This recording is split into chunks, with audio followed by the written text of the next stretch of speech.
MMA Marks Podcast.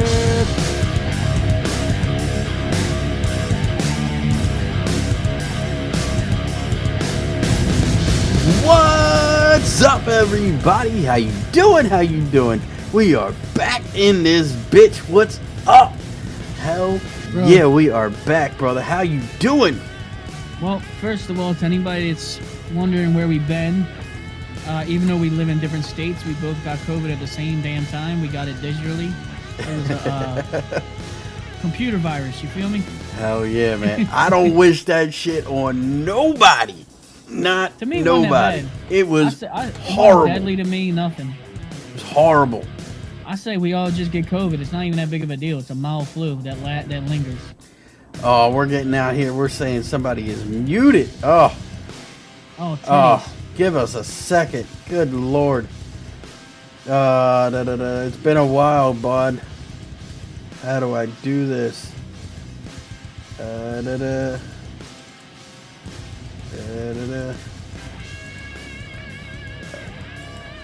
Can you hear me? Yeah, you can hear me. Can you hear buddy? Can you hear me? Yeah, you can hear me. Can you hear buddy? Hello. Hello, hello, hello, hello. There we go. We are up and ready to go. How you doing? How you doing? Like we were saying, we both got COVID at the same time, even though we live in different states. And I don't wish that shit on nobody. Nobody at all. That was the worst shit I've ever had. It was nasty. I don't want that shit no more. Yeah, then, you know, that's just a message to the listeners or anybody that hasn't heard. And while we've been absent for a month straight, we both were dealing with COVID. To me, it was like a pretty bad mild flu that lingered. But really was not deadly. I don't know. I must have got I got COVID light or diet COVID, whatever. Speaking of that, me and Ricky both lost 20 pounds and Kevin lost 20 pounds on COVID. So it's the new fad diet. Yeah. That's the only positive I got out of that, man. I don't want nothing. But look, we are here to talk about some fights and get back to the MMA community that I love. Hell fucking yeah. Let's do this. UFC 266 did not disappoint at all from the word go. I mean, everything was awesome with this card. What did you think about it? How did it go down for you? Well, first of all, you know, because we were talking back and forth, I was going off about these fights. I couldn't believe how good they were. Odin Kush knows how fucking good I was, because I was in his chat. He was playing games, and I was watching, you know, just chilling, talking to him. And I was like, dude, I'm watching the fight, so I'm going to be in and out of here. And, dude, from the fucking first fight, there was a few, like, maybe boring fights, but even on another night, we probably wouldn't have said it was that boring. But comparatively, I would say 80% of the fights, or 90% of the fights, maybe one or two fights were a little bit slower, but it seemed like everybody had that intensity, trying to fucking kill each other. It was fucking great. Oh my God, yes. It was so great, dude. I was off my chair, jumping up like crazy for the Merab fight. The Merab fight had me jumping up and down. I mean, that comeback, that was probably the best round in MMA this whole year. Well, I mean, I don't want to get into it too much because I want to start from the bottom, but I will say that if they would have stopped the fight when Merab got dropped, I wouldn't have argued. I wouldn't have argued either. It was just the fact that he didn't. I can't believe he recovered. Yeah, and he recovered. Yeah, that was like, wow. Just it was awesome. Absolutely awesome. So, like you said, you don't want to go too far into it. Let's start at the bottom. And I have to be honest, I came in late, so I did not see the first match. Can you recap and tell me what happened? So we had Jonathan Pierce taking on Omar Morales.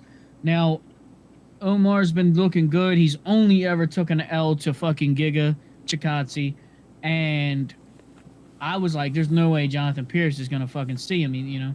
But Jonathan Pierce may not have such a, in a sense, a beautiful style. It's not as clean as Omar, but it fucking worked. He kept to some fucking nice basic boxing, was gritty with it, and then when he got him on the ground, and Omar landed some of his and did some damage, but for the most part, the fact that Jonathan Pierce just kind of stayed fucking tough with it, and then he got the fucking rear naked choke in the second round. I don't know. It was fun, man. It was intense. So is Omar a contender at all, or is he more of shark bait? Gotcha, gotcha. But fuck that fight because our boy from Maryland fought Oh next. my god! Didn't even get fucking touched, son. Oh Didn't my even get God. fucking touched. Oh my god! Love it so much. Right? Matthew Semmelsberger, Semi the Jedi from Maryland. You cannot doubt this dude, man. Knocking out Yep. people within 20 seconds. It was 15 seconds. This is his second 15 time. second knockout, yo. Second time knocking somebody out within 16 seconds. And he said he'll fight somebody soon. He'll say he'll take on a short notice fight. Awesome. Awesome. But the thing, also, our boy Wolfman, you remember him? Yeah. He won money, because he's a Maryland guy. He bet on him. Good. He Good. won money on him. Good shit.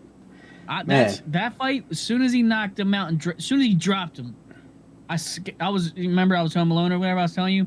I scared the shit out of the dogs because I was like, you know me. Oh yeah, Ric Flair all day. It was like the Masvidal fight, yo. You know what I mean? The Masvidal Ben Askren knockout. Remember how fucking hype I was? That's how hype I was for this fucking knockout. That's awesome, man. That's all. I was screaming. I said, "Fuck yeah, dude!" Dude, this was one of the best fights to come into because it just set the night up and just went on it. I'm glad they had this early in the night.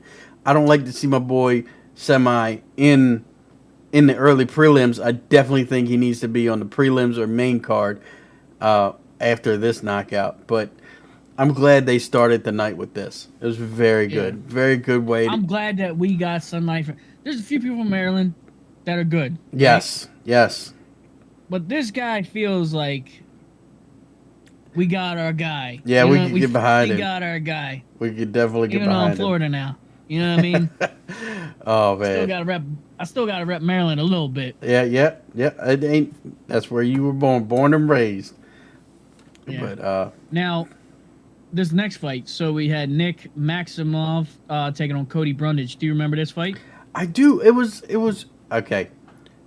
Now, I'm gonna be hater Rick for a second, which is All right, go ahead, surprising. hater. Surprising. We all know he's a big time hater, bro. This was a Like, you got boring the fight to me.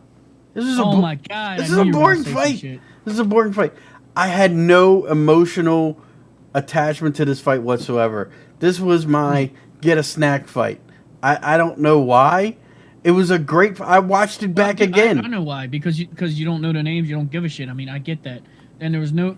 See, the thing is when Maximov was supposed to fight Carl Robertson. Yeah. That's a name. Yeah. And he was supposed to choke out Robertson. Really. Right. Everybody knew that. Everybody knew Robertson was going to fuck to sleep. But Robertson pulled out last minute, and I think it was one of the Diaz camp boys filled in. Oh, okay. Okay, so for me, I thought it was a fun fight. I thought they both showed a lot of fucking skill and intensity of it. Yeah. I thought they both fought fucking good, but I think all in all, Nick Maximov, the guy who was training for the fight, showed that he wanted it more. I mean, training the whole time. He didn't take a fight short notice. He took a new opponent short notice, but it showed that he's been training. It felt like he wanted it more. So, and that's probably because he put all that time in the training to try to get ready for the fight. I think the right man won, but it was kind of a close fight. I liked the whole technique about it. Like, this was a very technical fight. It was scrappy technical, like a Dirty Bird fight, like a Tim Means fight. Well, I mean, this was more grappling than what you normally get out of Dirty Bird, and you know what I mean? It's like, Yes and no, because Cody, when he would throw, he was landing on Nick pretty good. That's about it. But it was like Maximov kept using his grappling to his advantage, you know. Yeah, I understand. But Cody was good at keeping him off a Yeah. little bit still. Like So- just, it might have been a boring fight for some people, but I was still so hyped from the Matt Semmelsberger fight that nothing could fucking bring me down. You know what I mean? Yeah, I agree. Who expected the next fight? Jalen Turner fucking with the first round rear naked choke on our boy Madick. Wow. I mean, Maximov come off with the decision, and Jalen Turner turns around with a first round submission on Oros Mekdek, and like, who saw that coming? I thought for sure Jalen Turner was going to crumble. I thought he was just going to crumble under the pressure. My dick took a beating that night, bro.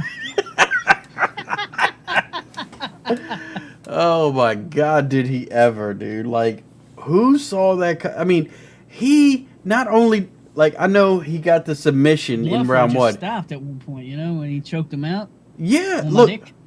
Got my dick too hard. Just went limp after that, right? Thanks for following, Shady Boy. I seen you followed. It just went limp after that, didn't it? Yeah, you know, well, my dick was limp, and it took him a while to straighten up. You know what I mean? Yeah, it does. Got to shake him a little bit, but but for real though, like Jalen Turner, not only did he submit him, he beat him on the feet, 100%, 100%. Like, yeah, dude, and Turner, dude, that's Jalen. That was one of Jalen's best fights, dude. We seen him go back and forth. We doubted his me and you both, like when we talked about it, we doubted his. I doubted his striking capabilities. Honestly, I thought he was more of a we grappler. Were more like saying that, like we doubted his. What am I looking for? The like to want to win, the motivation. Yeah, sometimes the drive. He's less motivated when he goes in there. Yeah, he'd like he'll let them dictate where the fight goes and just try to survive almost in a lot of sometimes. He's looking for quick outs, not to get out of the fight, but to end the fight. He's just looking for. He's not looking to dominate the fight. And this fight was completely different from that. He dominated the fight. He was fucking him up. Like the strikes to the body and the head, mixing him all up. I mean, this was a completely different fighter than what I'm used to seeing in Jalen Turner. This is a great looking Jalen Turner, and I hope for more out of him like this. Yeah, I hope he keeps the same energy. I knew he was skilled. I didn't. It's like I said, sometimes he doesn't come so intense, man. He doesn't want it as much as I want him to want it. Yeah. Now, I ain't gonna lie. On Topology, I picked Roxanne Modafferi. Oh, I can't lie. I did too. I did too. Roxanne is she's the Clay Guida in a way. Yeah. Just the lesser version. Yeah. You know what I mean? Like, she's of this women's division. She kind of needs to just do other things, man. Or, like, her and Nick Diaz could fight each other, you know? Roxanne is too nice to go to wrestling backlog, just completely. No. Hold up. You don't need to have the attitude. Okay, She's with the fucking stuff she wears, she'd be perfect, actually. Come on now. No. Think about it. Okay. She what about that one, it's a Japanese girl that wears all that crazy stuff and is all flashy with the anime style, you know what I mean? You talking about Riho? Am I talking about Rio? Not the girl that was a champ. No, not Sheeta. Not Sheeta. The girl that comes out and wears those weird pants and fucking her music's like all weird and techno-y. What's her name? Yaya something. He's saying. Yaya? I don't know a Yaya. I don't know, dude. I don't know. I think that she could have a fun spot. Okay. In AEW. That's all I'm saying. Yeah. Yakuzaki or something. I'm not sure. I'm not sure, honestly. Well, we'll move But on. Either way, I think that she has a fun personality that would work for wrestling. okay, She but could just be she could be a jobber that gets fucking laid out all the time. okay, yeah, that could work. You But feel me? Like she's the fun loving. Hey, I'm just having fun, and then they want to build somebody up as a big bad motherfucker. So they just come in and fucking fucking lay her out. yeah. But look, I love look, it, yo. look. Even in this fight, look, Roxanne, JC, like you what's up, said, homie? Kazaki. Raka Sakazaki? Yuka Sakazaki. Yuka Sakazaki. okay, Yuka Sakazaki. I've heard the name. I can't place Watch a one of her face. matches, and then you'll understand where I'm saying that she could kind of adapt a similar gimmick. But look, this fight, Roxanne, like you said, was the Clay Guida of the women's division. She's seen it doesn't all. have it. She's done it all. Nothing is surprising, but she's starting to show her age. Starting to show her age completely, and it is very apparent that she is not as good as she once was. Yeah, and we're getting a few more of the old school homies that we haven't talked to in a while, and I just want to kind of address them real quick. Oh my God, yeah. Matt, that's actually Wolfman. He changed his Twitch name, and JC Gamer out there. They're saying, "Holy crap, it's Ricky!" Hashtag pray for Ricky. He's been having complications. His power, or I almost said his power went out. We knew his internet went out. Yeah. Everything that could go wrong lately has been going wrong for him. So everybody that does pray or sends positive vibes, send them to Ricky, bro. He needs them. I tell you what, them. look. I know we're doing this podcast a day late, but that is because the internet. I had everything set up in my control center. He showed me the email. He ain't lying. And as soon as I wanted to hit go, or like right around the time I hit go, everything just dropped off. Everything. So, and I don't have cable, so I was completely in the dark. Had nothing but my phone. You had the internet on your phone. That was it, just my phone. So I'm sitting there on my little ass phone. Watching YouTube and shit. That was it. That was it for the rest of the night. I was like, it was an early night. Yo, I would have told you watch my stream. It was a completely early night. I was so mad. But yeah, so But look, that was a decent fight, I guess. But it's Roxanne, bro. We're over her. Okay. I think most fans are over her of MMA. okay, but even though most fans are over her, who she fought, Thiago Santos, showed a lot of aggression and a lot of poise, which is something you look for in an up and coming fighter. Not only do they have the aggression to finish the fight or try to finish the fight, but have enough intelligence to know not to be too reckless. And neither one of those girls amount to anything near to what Paige Van Zandt is. are you fucking on crack today? Did you not see Paige Van Zandt Hit Jericho? Yeah, I seen beat it. the shit out of Jericho? Oh my She went, God. "Shh." They said, Paige Van Zandt. And she's like, I cannot take that bitch seriously at all. dude, I love that fucking sequence or little spot of the whole MMA in AEW. Yeah. And I was talking to a buddy of mine. He don't like it. I love that shit, dude. I think it's super fun. I like think Dan it's stupid, Lambert. ridiculous, and that's what makes it the best. I like Dan Lambert and I like Masvidal. They look like they belong in the ring. I'm telling you, when Masvidal is... Too bad Colby ain't with fucking ATT no Oh more. my God, that would be so great. Colby, Masvidal, and Dan Lambert would be an awesome wrestling trio.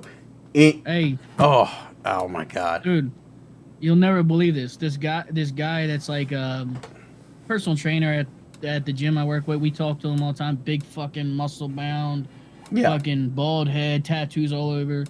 Yeah. We were talking to him yesterday, and we talk to him every now and then because he fucks with us because he knows that we do the MMA thing. He saw me in my Max Holloway shirt I got from Lollipop. Yeah.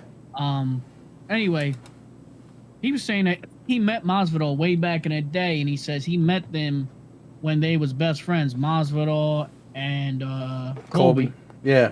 because he trained jiu-jitsu in Florida, the homie of mine, Mm-hmm. and he's saying, so basically, I mean, he knows a lot of motherfuckers. He was telling me, he said so basically, his friend knows Logan Paul real well, and I was like, damn, we got connections here through this guy. There we So go. basically, my friend knows Logan Paul.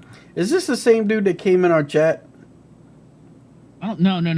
Okay, I was gonna It's say. another Okay, that The other guy, that's yeah, this is different, okay. but it's pretty cool. Like all the connections I can get in Florida with this shit, man. Oh man, Florida is a wrestling capital of the world, pretty much.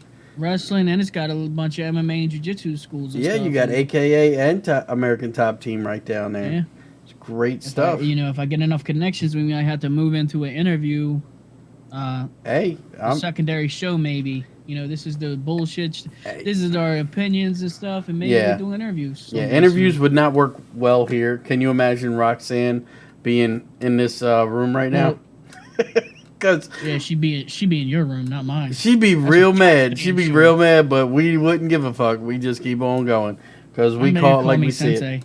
it. All right, so look, let's move on. Roxanne lost via decision. Santos is pretty good. She has a lot of aggression, a lot of poise, like I was saying.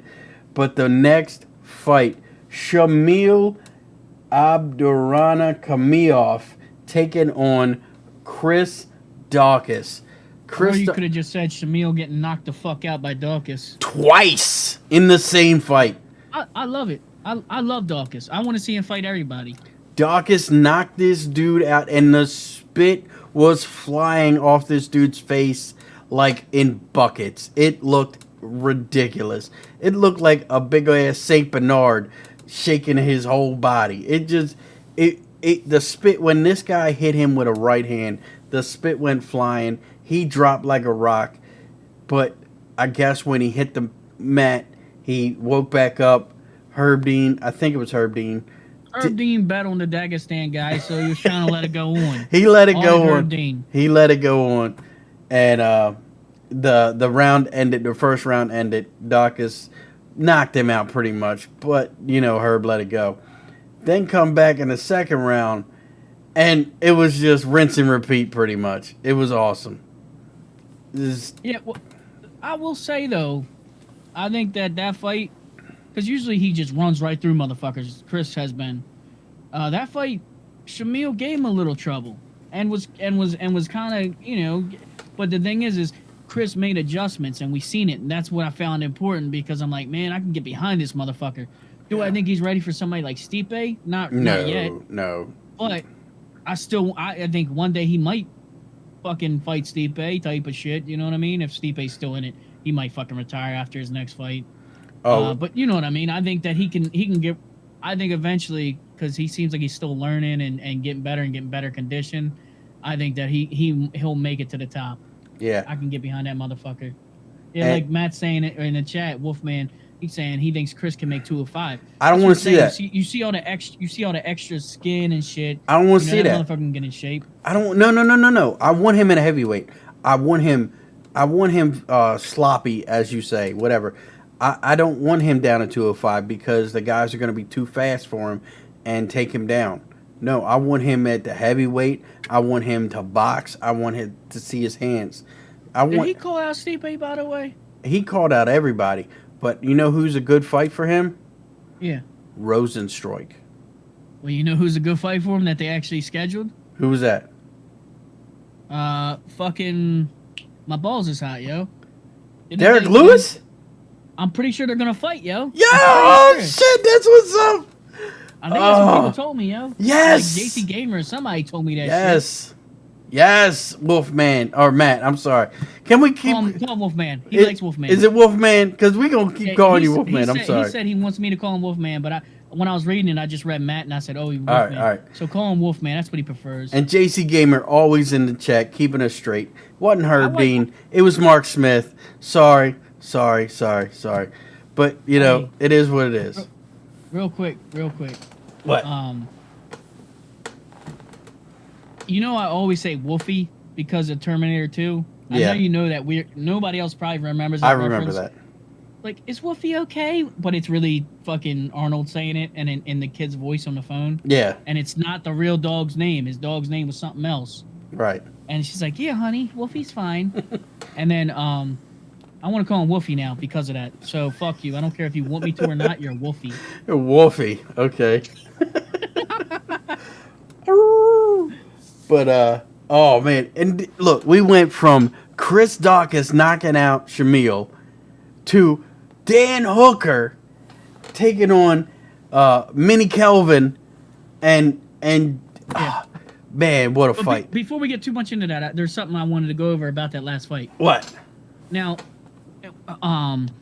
Daniel Cormier comes in to do the post-fight interview with Chris. Yeah. And he says, "You knocked him out twice." He did. Are you for that? Where they called out the ref, or are you like, just fucking go with the goddamn program? Like, what do you rather? Call out the ref, because they're not going to get better until we call it out. Because if we just let it slide and say, "Oh, the ref said that," the ref let it go. No. For two reasons. One, you want the referees to get better. Two, you want fighter safety to go up. Not only did Shamil take unnecessary damage. That was Mark Smith, dude. For another round. It's not necessary. Hold up. Do you remember? What? I want to say it was last podcast, which was a month ago. We were talking about the refs, and we said Mark Smith's got to be one of the best ones. You know, we have a complaint against Mark Smith. I know, right? And then he does this to us, bro. We can't trust none of these refs, bro. Oh my god, man. These refs ain't loyal. Look, you know what I mean? Wow. Was it Peterson? I don't like none of the refs, honestly, bro. Look. Who's the one? Give me Steve Mazzagatti. Who's the other one? Not Keith Peterson, but the other. Is it Rosenstraw? No, Josh. Ione. Fuck no, that guy's blind as a bat. Josh Thomas. Josh Thomas. Get Frank Trigg back in there, man. That's what I want to see. Frank Trigg, yeah, but what's he do? He only does it when he doing like New York, New Jersey, or something. Yeah, East Coast. Yeah. I don't even think he refs anymore, honestly. He probably does. Yeah, I don't know, man. But what did you think? What did you think? Not only Doc is knocking him out twice, but who do you think do you think Dacus is going to be able to beat Derek Lewis? Yeah, 100%. I mean, that's a big step up in competition. But I think Derek Lewis can beat Chris Dawkins as well. You know what I mean? I think this is a fucking banger, dude. Anybody's a fucking... Who knows what's going to happen? Yeah, man. I mean, December... I'm hoping for that fight soon. December is looking like a great time to buy a UFC fight. I mean, December 13th is looking real great. Real great with the UFC card. So this next fight you were talking... oh, yeah. Our boy. Dan Hooker taking on Minnie Kelvin. Look, bro? Huh?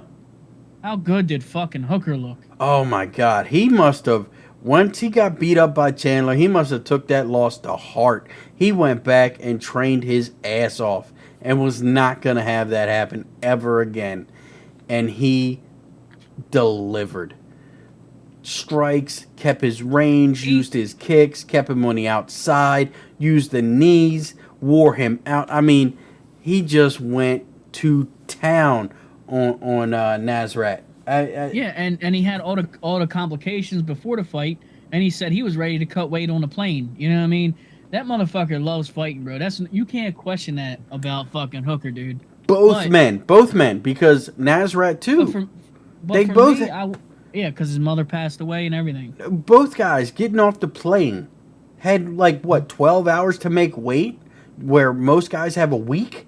Well, Nasrat's mother passed away right before the fight. I know, man. That's a tough. That's you know a tough what I mean? go. It's like they're both fucking love the sport. Who's next for somebody like Hooker, bro? Hooker's always in and out of the fucking top.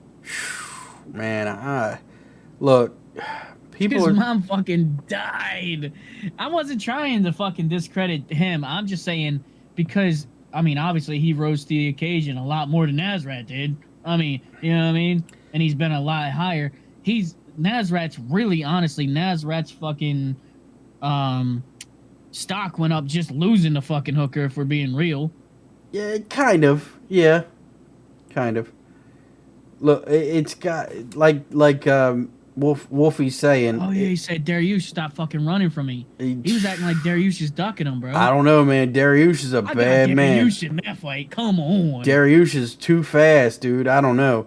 But the only thing that Hooker does have on him is a lot of height and range. Like, he knows how to do range, and Dariush has to get inside. Hooker will probably knock out Dariush. Dariush sometimes gets in them fucking crazy fucking brawls, dude. Yeah, he can be coached into a brawl. Hooker's just gonna beat the shit out of him. Man, I don't know, man. You know what I mean? Because like every time Hooker's in a fucking, a dirty fight, he's not fucking actually just throwing. That motherfucker. I'd like, you remember him versus Poirier? That's got to be one of the greatest fights ever. Yeah, 100%. I'd like to see Hooker take on Tony Ferg. Yeah. I think those styles match up real well, and Tony Ferg ain't got a dance partner right now. I think Tony Ferg get his ass whipped. Maybe if Ferg ain't done nothing different. Ferg ain't taking nobody down anymore, bro. Yeah, that's true. And Hooker don't really get knocked down. And Hooker can sit there and take a beating. But I think that between the two, the better striker is probably Hooker. I don't know. It's Hooker is very fundamentally sound, whereas Ferg is very creative. So you're gonna get and they both have like similar range. So Hooker's not gonna be able to rely on the height and the length of his reach. I bet you he would throw 101 fucking elbows to his goddamn dome. 100%, and Tony would eat all of them happily just to get a punch in. That's how he is. Motherfucker, Gaethje beat that man to where he's got CTE. He ain't got much left. He's already on Nick Diaz territory. Yeah. And where the hell is Gaethje at, man? Gaethje about to fight fucking Chandler. What the fuck you mean? Yeah, but I haven't heard hide nor hair of him anymore, man. It's like he shut up. Usually we hear him talking or something, doing an interview. Haven't seen he nothing. Got exposed by fucking Khabib for sure. A little bit. So he had to go. He had to get his jiu-jitsu game back and up. Yeah, he better help Kamaru. Like, please help me, Kamaru. Tell me how to beat him. But but that Hooker fight was awesome. Dan Hooker's a fucking savage, and I hear that Hooker and Izzy might be moving to the America because of all these COVID restrictions and all the laws. To the America. To the America, To the United States of America. Yeah, but where you see? Oh, look at that! Oh shit! Nobody asked the Don to come up. USA. Oh my god. So what? Yeah, Merab fucking got knocked out in the first round. Holy shit! Came back to win the second round. I mean, came back to knock him out in the second, bro. Do not skip over this fight. I encourage everybody who has ESPN Plus, go back, rewatch this fight. It's fucking awesome from start to fucking finish. It's crazy. It's one of the. It's oh my madness. god! It's pure chaos. One of the best fights I've seen all damn year. 100%. Can't deny it. It has to be. You can't help, but for me, when they fuck up a call, like that, you can't help but feel for Marlon, because he knocked him out. In my opinion, I've seen people stop it earlier than that. Yeah, you're they right. Called that fucking fight, bro. So for me, I kind of feel for Marlon. But I'm happy for Merab because it was a cool comeback and he recovered and powered through and fucking knocked him out with that TKO, right? Yeah. Oh my god. Merab with the biggest heart and just unbelievable determination gets clipped like 4 times in a round. And not just like, oh, I'm a little dizzy, like on his ass. 4 times on his ass. No, and one of them he was completely out, and then woke back up when he hit the fucking mat. Yes. That was as soon as Moraes hit him with a left hook or something, he dropped between the fence and the mat, and as he hit the mat, he woke back up, and the ref just let it go. And then the next round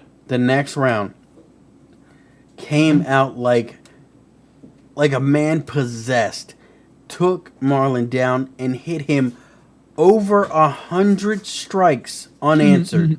Over 100 unanswered. How is that even possible? Like, after like the 25th, 26th strike that's unanswered, you gotta call the fight, right? Like, well, he was moving when the ref would say shit. Yeah, but it was like, remember, he was trying. Anytime the ref would be like, you gotta fucking move, you gotta fight back, he fucking moved. He was only moving when the ref said something, which was kind of weird. Yeah, it was a little weird, but over 100 strikes unanswered. Like, you can't. You're gonna lose the fight like that, man. Well, I mean, Marlon thought he knocked dude out and emptied his gas tank in round 1 trying to fight. Which, like I said, I wouldn't have been mad if they said fight's over. Marab's knocked the fuck out. Yeah, I wouldn't have been mad either. Whew. So, who's next for Marab, bro? Who's next for Marab? Is it 55 or 45? I can't remember. Motherfucker, it's 35. 35. Bro. Sorry. Apologize to the whole chat. I apologize to the whole chat. Piece of fucking shit. I don't know my bantam weights. I'm sorry. Oh, man. Oh, Font's taking on Aldo. I don't know. Who would be? Cheeto Vera. Yeah, that's a nice. I think it's a fun fight. That is a nice, fun fight. I think it's lower. I think that's a step down from Marab, but fuck it. Who's the other guy that just fought? Oh, did he? Marab and Casey Kenny fought, right? Yes. Okay. And he fought homie Stamen. Okay. Cody Stamen. Yeah. Fought him. Yeah, he's got to move feed on. Sean O'Malley. I mean, Sean O'Malley's fighting Dominic Cruz. There's no way. Yeah, 100%. 100%. You know how fucking Cheeto's fighting Edgar. JC, has that been confirmed? I thought they canceled that actually. I don't know. I didn't think Edgar was fighting anymore. No, there was rumors that Sean O'Malley was gonna fight Edgar, and then Cheeto got Edgar, but then I thought I heard that was off. I thought that was off too.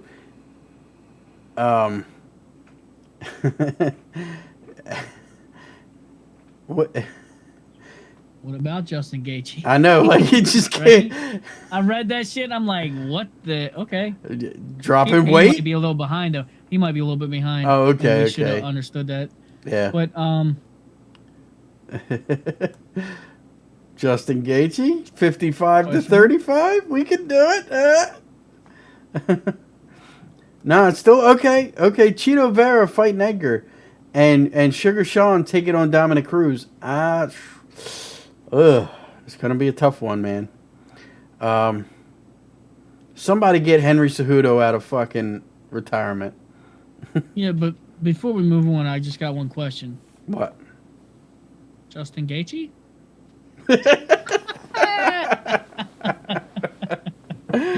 Oh God. Yeah. You gotta be a little bit more detailed with your question there for us to understand. Yeah. He's awesome. Oh my just God. Talking about how Khabib might have exposed him. Yeah. Exposed his jiu-jitsu, but he's taking time and He's gonna be fighting Chandler, so that should be a fucking fun fight. Who do you think backs up first? Because that's gonna be the bet of the night. Who? What is it? Chandler said that when he fights Justin Gaethje, he guarantees he will back him up. And I said, That's okay, but that thing, you know what? It's so funny because like they say that. That's just him trying to push him to fight like a stupid ass, you know? Of So what if course. he backs up first? Of course. So what? But somebody has to back up first. And it's just a nice Yeah, well, fight thing. what if he just backs up, makes fucking Chandler miss, kicks him in his dick, and then knees him in his head? Fight's over. I'm telling you that right now. Fight's over. But yeah, Justin Gaethje, I think he beats Chandler. I think he beats him. What do you think? You think Chandler or Gaethje? Who's got the stuff? Well, Look at you. You weren't prepared for this question. I'm thinking about it. You know what I mean? I'm trying to see how it'll play out, but I don't think they'll grapple much. If I was Chandler, I'd be grappling. I'd be grappling quick. I think Gaethje's toughness and he might go back to doing. They probably would both throw leg kicks, but see the thing is Chandler's so fucking quick, dude. Yes, he is. You know what I mean? That's a big factor. How much quicker is he than Gaethje? Is he quicker than Gaethje? I believe so. But He is. But you never know until they fucking really get in there. But what I've noticed about Chandler is he overextends, and if you can make him miss, that's lights out. And I think Gaethje can make him miss. Yeah, but you've seen him fight certain people. He might not. He might have fixed overextending himself for a Gaethje fight. You know what I mean? Yeah, that's true. That's true. I doubt that he comes in fucking fighting as wild as he would fight somebody like Oliveira. Okay. You know what I mean? Because he kind of feels a little bit more comfortable. Yeah. Going toe to toe against Oliveira, because I mean, probably Gaethje's power and knockout ability is probably a little bit more, to be honest. Durability comes into question here for me. Like, who can take the bigger Yeah. beating? Gaethje, Yeah, 100%. he's way more durable. Yeah. So, getting back to UFC 266, we're starting the main event right now. This is the first fight of the main event. I mean, the main card, excuse me. And the start of our Fight Pick Championships, which I have fallen so far from grace on this one. You're under me now. Which is boy. horrible. Horrible. See what COVID does to me? I can't even pick fights. But, Jessica Andrade taking on Cynthia Calvillo. Oh, I was excited. I've always been an Andrade fan, and I always think that she's got a very, very fun style. I love the fucking slams. I love the fucking, she might not be the best, but she's like a little fucking powerhouse, Oh my God, And so like, much power.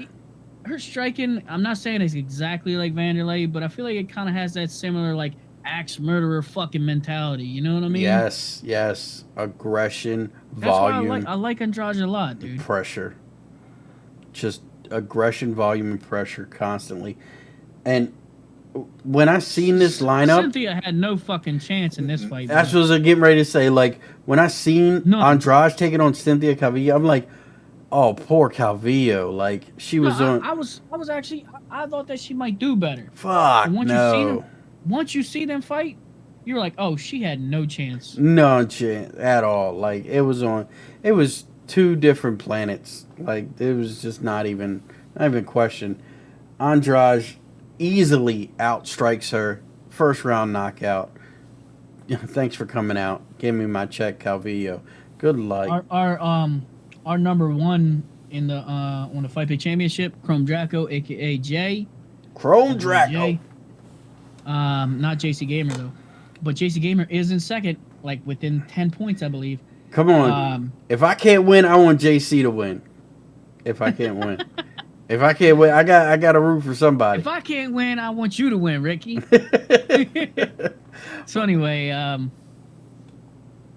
he always calls Jessica Andrade, or he calls this version OnlyFans Andrade.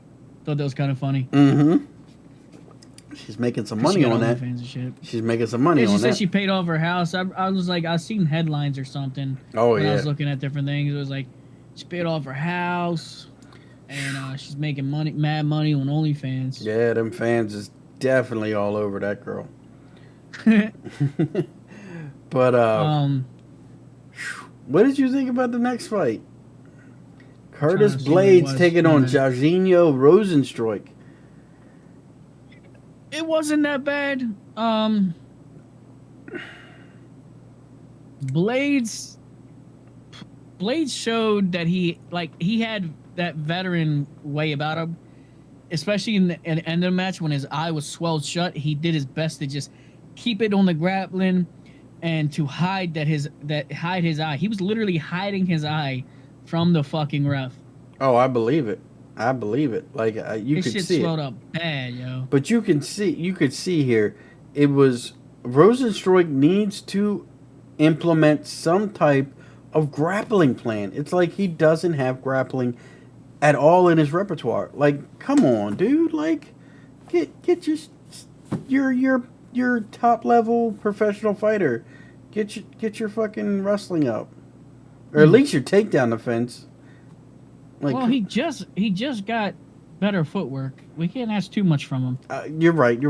He definitely Let went him from improve a little. Frankenstein to That's- doing Hey. half circles and stepping off and getting head movement. I guess his next natural progression is to work on his grappling. So next year I want to see Rosenstruik with some grappling in his In repertoire. my grappling, we could just some sprawling,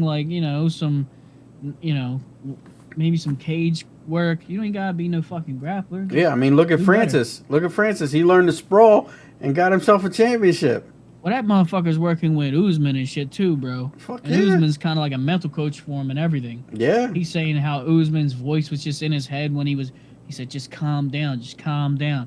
You know what I mean? Relax. He said that helped him fucking doing that Stipe match. Oh, nice. That's the dream team right there.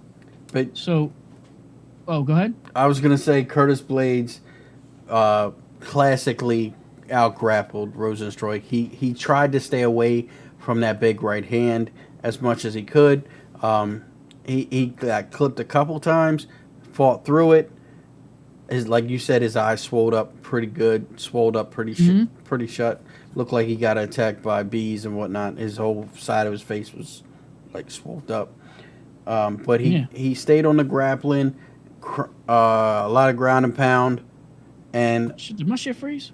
Curtis No, Blades dude. come up with the win. Curtis Blades come up with this decision victory. Yeah. Curtis Blades is always going to be that high level guy. I don't know where he goes from here, or I mean, I know he goes up from here, but I don't know who he should face. Well, he called out like the top guys. Like he's like, I want the winner or loser of the championship match that's about to happen. And then he named he was like, yeah, and Stipe. He goes, he named a few, just everybody that's in the top, right? Right. And he'll probably get one of them. But what's funny is, and I was thinking this as he was saying it, Yeah. is he just got knocked the fuck out by Derek our boy Lewis. Balls is hot. Derek Lewis. But Derek Lewis is fighting somebody like Chris.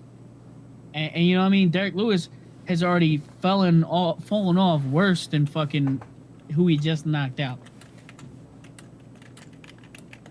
What up, Granby Back? Grampy back in the house. Don't you Grampy go back. quitting on us, Grampy. I seen them tweets. Don't you go quitting on us, man. We love you, man. Hey, you're in 7th place right now. You're right above me and Ricky. Me and Ricky are fucking below you on the goddamn Fight Big Championship. Yeah. But you know what I wanted to see? I know this wasn't gonna happen, but I wanted to see Curtis Blades take on John Jones. That's who I thought John Jones was gonna. He was gonna welcome John Jones to the heavyweight division. I thought that would have been a good shit. I want Blades to I don't know, do something. I mean, he had trouble with Rosenstrike. I mean, Give him another striker. He needs to learn. Yeah. I agree. I 100% agree. So, all right. So, Curtis Blades get the decision victory. We don't know where he goes from here, but we'll see what happens. Rosenstruik, on the other hand, drops a little bit.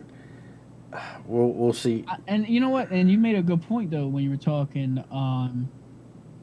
Earlier. I mean, Yeah. when you said Rosenstrike versus Chris would be fun. That would be fun. Yeah.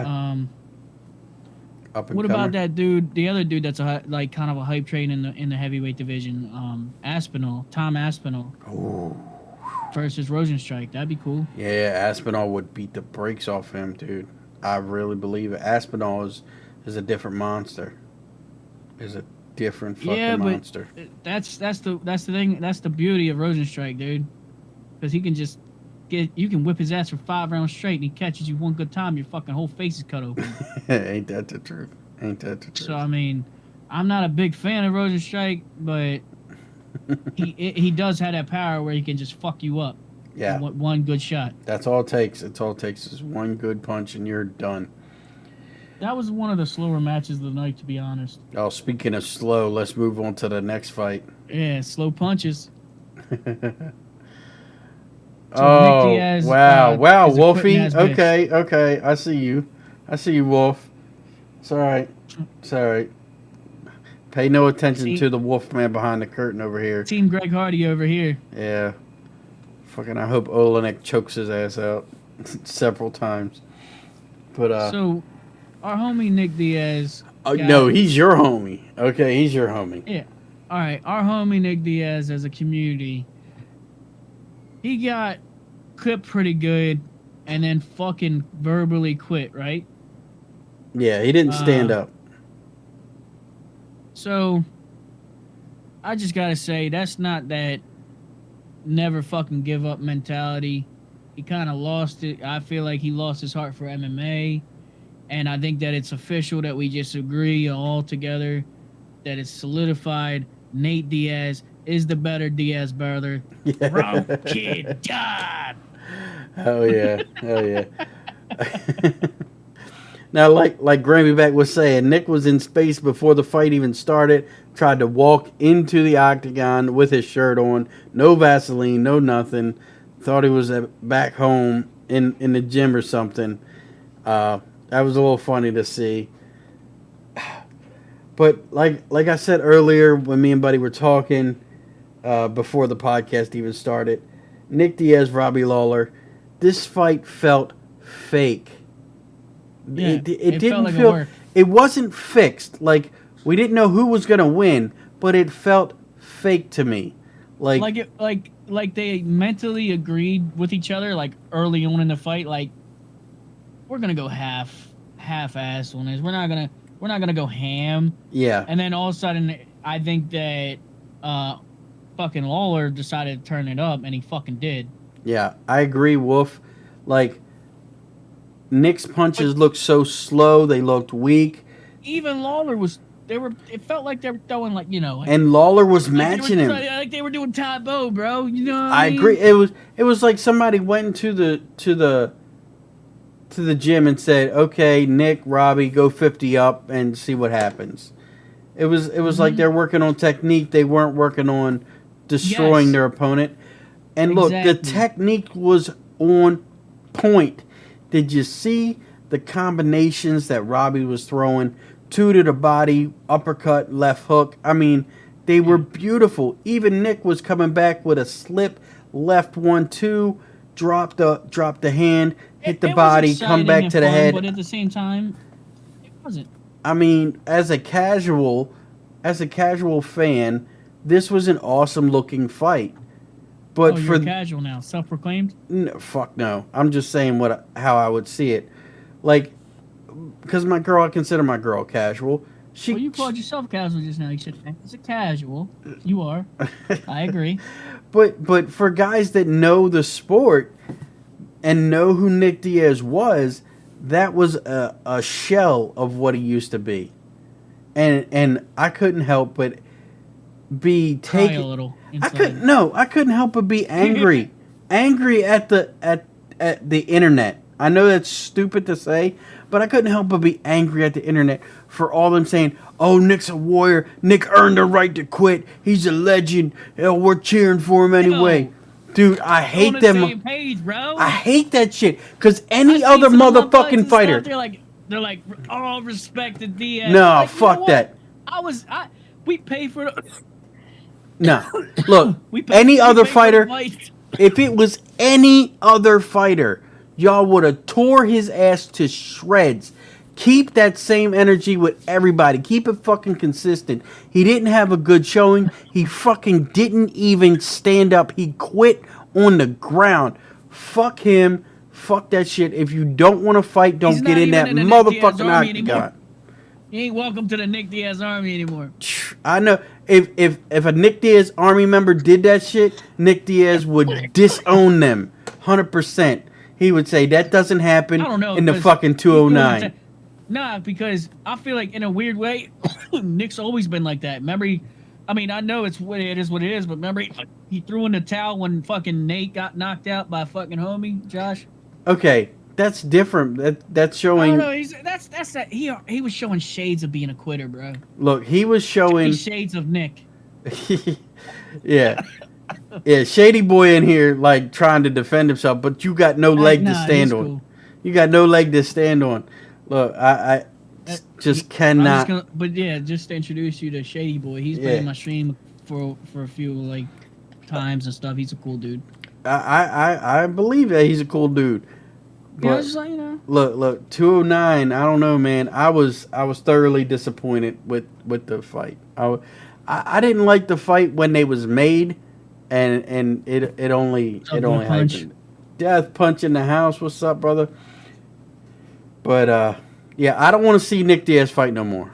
I'm done. I wanna see that motherfucker get it released from UFC and then fight the Logan brothers. Both of them. You mean the same Paul damn brothers? time. Yeah. The Logan Paul brothers. Yeah. That would be fun. That would be fun. That last hit got me bad. I thought you were gonna pass out a little bit. Dude, I was. You're still recovering. You're still recovering. Dude, I understand. I took way too big of a hit of that one. I just switched the cart, and Jesus Christ. Look, that you're went right just to my fucking recovering from having COVID, and you're taking hits like that. What is wrong with you, man? head. COVID was a bitch. I fought COVID, won, and I'm here to say, what's the point of a vaccine if you ain't gonna die? I'm still living. Hey, look, I called the shit. Not you. I was saying, I called the shit. I called the real shit. You got COVID light. Rissy. Jesus. Listen. Let me tell you this, okay? Hear me out. I'm here. Okay. I'm pro-choice. I think it should be your choice if you want that motherfucking vaccine. That's all I'm gonna say about it. I agree. It's your choice. But I don't wish that shit on nobody. I hope nobody else gets that shit. That is horrible.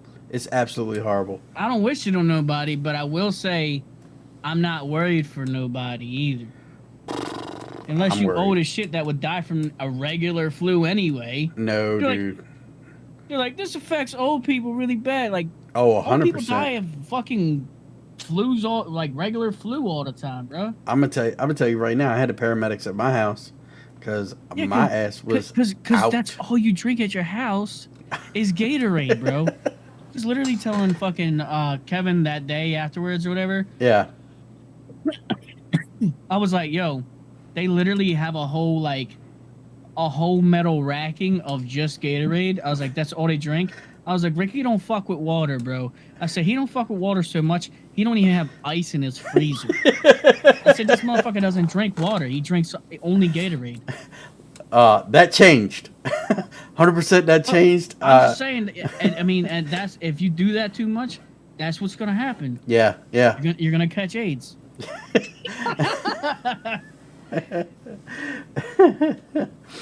Oh, man. No, you need to drink water 100%. It saves your fucking life. There's now cases of water on my shelf. He's asking you don't drink water. I didn't used to. I didn't like the taste. I'll be honest. I didn't like the taste. I'll be honest. let me cut you off real quick though. Yeah. It's not just Ricky in the family. I know multiple. I got a sister that don't drink water like that ever. Right. I feel like my father never drank water. My father didn't fucking drink water. He drank Mountain motherfucking Dew, and that's it. And he ain't lying. There's been Mountain Dew in baby bottles in this family.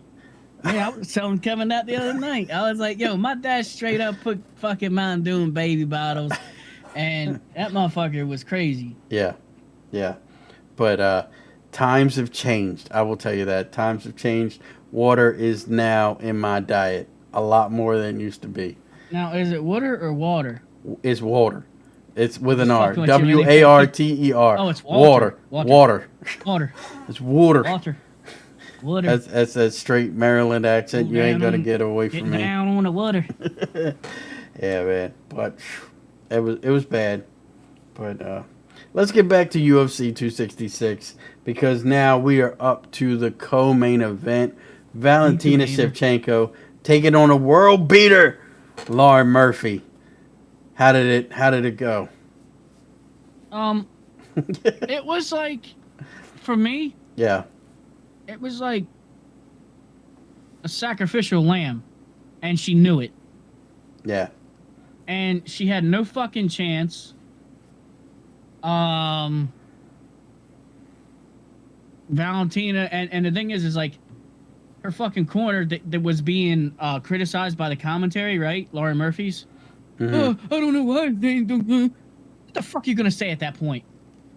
You know what I mean? You have no chance. Hey, bitch, gouge your fucking eyes out because she's beating you in every fucking way possible. Now look. Yeah. Okay. You know what I mean? What are you gonna tell her? You're like, you're doing really good. Try to build her fucking confidence. Look, it was kind of like, hey, you have nothing to lose. You're expected to lose, so just go crazy at that point. And there's a certain amount of freedom in that. But I do I like her post-fight interview where she was like, it's not the tools that I lack. It's not the heart that I lack. The tools that I need to defeat Valentina, I just don't possess. She's a better fighter than me, 100%. And I didn't even watch it because I didn't give a shit. I just knew. She didn't have to tell me that for me to know that. I want you to know. Yeah, everybody knew that. Everybody knew that going in. Like, but who's Valentina gonna fight? There's only two names that I can even think that I would want to see anymore. Yeah. And that's Amanda Nunes. I want to see that fight. But I want to see it at a catch weight. Kevin got it. And the other one I wanted to see was Tatiana Suarez. And Suarez can't make a fight, bro. And I agree. That they're the only two. I heard that they was talking about maybe Valentina versus Amanda at 130. I'd like to see that. I'd like to see that. I don't. Can Amanda make 130 now? She's been making 145, bro. I don't know, yeah. And this is the other thing. I don't even know if Amanda's gonna come back after this next fight. I say Amanda beats the shit out of Valentina if they fight again. No. Come on now, bro. If it's at a lower weight, no. If it's at a higher weight, yes. But lower weight, no. I think it would have to be 135 max because I don't think Amanda can make 130. I don't think she can either. But Valentina, anything under 130, Valentina will destroy.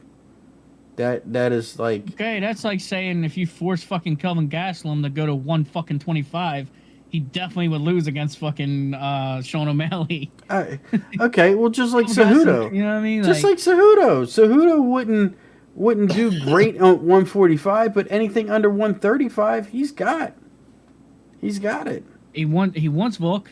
You know that? That would be a great fight for Volkanovski. He's like tweeting about it to fucking Dana White. That would be an awesome fight for Volkanovski. I see nothing wrong with that. I want to see that, actually. You know what's funny is I was watching that, and you're like, Volkanovski looks so small. He's an inch taller than me, dude. Yeah.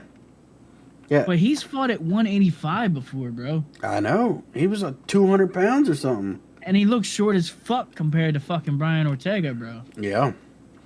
Yeah. I Super mean, weird. these UFC fighters are big dudes, man. I hope he gets knocked out in his next fight, fucking bitch ass motherfucker. But look, let's get back to Valentina real quick. So Buddy can make 135. Fuck no. Buddy ain't making no 135. I can. When there's a will, there's a way, bro. Yeah. Call me in 10 years. Hello? Hello? 10 years coming? All right. What the fuck was you talking about? I'm saying Valentina. I want to talk about Valentina because Valentina made a. She didn't just destroy. She didn't just come in and like knock her out. She made a point. Like she took her down, beat her on the ground, let her back up, and the thing I want to talk Let about. her keep circling into her hand. that was stupid. But when she got clipped, when Lauren Murphy got clipped by Valentina jumped on her so fast with multiple strikes and kicks and pushed her all the way up to the fence. She got better from the last time she fought. And that's weird. She ain't fucking around. That's weird. That's weird to see in a dominant champion. Like, usually, like, Anderson Silva, Jose Aldo, when they were champ and they were dominant, they weren't getting better. With Valentina, she's getting better than the last time. Silva was kind of getting better in a way. I don't know. So I thought Silva was getting more cocky and more showboating as time went on. But with Valentina, she's getting better. She's telling people she's like making a point to put them on the ground and beat them up, and then let them up and beat them on a feet too. It's like, man, you have no chance with Valentina. It's just demoralizing. Like, it's demoralizing on another level. Like with Nunes, you know you're getting knocked out because her power and her strikes are just crazy. But with Valentina, there's no chance of winning. Like, none. Hey, hear me out. Misha Tate Yeah. fights at 135. What if she can make 125? She can make 125. You know what I mean. You think that she could have a good chance against Valentina? No. Because she leaves her chin open too much. She relies on people hitting her and then using that, taking that punch and getting grappling out of it. I really think that Valentina would just stay on the outside and pick her apart. I don't think. What about Roxanne Modafferi? I know she just lost. But she's a superhero, bro. Oh yeah. Almost So a super. athletic. Yeah, so athletic. Wow. Yeah. Fuck you, Juice. Shout out to Juice. Fuck you. Fuck yeah. Valentina and Nunes, if they fought right now, Wolfman. Dude, I think Amanda Nunes got the bulk and got the ass behind her punches, bro. Yeah, I'd have to agree with you. If the weight class was lower, I'd say I'd take Valentina. But if you're saying right now, It's like Amanda's so much more aggressive, bro. it's Nunes. It's Nunes. Yeah, Amanda's so much more aggressive. I don't know, man. Valentina's awesome, but I feel like Nunes is the GOAT. Yeah. yeah. Alexa Grasso. Grasso is shit in real life and in the game. Death punch. I don't know. I don't think. Okay, like who would you? Which Mexican fighter death punch would you want to see Valentina fall? Alexa Grasso. Grasso. She's gonna get destroyed. She's gonna get destroyed. I know, right? Yeah. Okay. Look, Wolfman would. on a Mission Impossible movie. She does. Yeah. I mean, what was the? Whatever, man. Yeah. Valentina just says line him up, so that's. I like she got that. I like that she got that spirit. Yeah. All right. So Brian Ortega taking on Alexander motherfucking Volkanovski. What did you What take about it? away from this fight? How All did right, let how me did tell you you. see it going? I feel like Volkanovski dominated. Hold on. Before you go any further, I'm sorry to cut you off. Who did you pick before the fight started? Oh, I 100% picked Ortega for second round submission. Second round submission. I picked Ortega, fourth round knockout. I can't. Look, couldn't couldn't take it. So Damn. But Volkanovski dominated. wow, man. Ortega's improved with his striking, not fucking nearly enough for somebody like Volkanovski. Volkanovski had seemed like better conditioning in a way for the most part. Better gas tank. Yeah, that's what I'm saying. And Ortega had a few good fucking spots where he almost won. Rather than that, Yeah, he was losing the entire fight. yeah. So, like, if you will, it was like a 50 45 in my eyes. Like, I wouldn't have went that lower or anything. Mm-hmm. But I didn't really score the fight, to be honest. I wasn't, like, keeping track. I was just fucking... Because I knew one of them was going to finish in my head. I was like, fucking Volkanovski about to knock him out. And Right. the thing Round. is like, so... like I said, I agree with the judges. You know, fucking Volk won or whatever. Yeah, that was obvious. But there was a round in between rounds. The doctor was talking to fucking Ortega, right? That was right after round 3. And Ortega literally couldn't even focus on something with his eyes. You could see it in his eyes. He was fucked up. He was Fucked out. up He bad. was done. He Now was listen, done. hear me out. Herb Dean's a fucking piece of shit and helped Ortega. He said, Yeah. how many fingers am I holding up?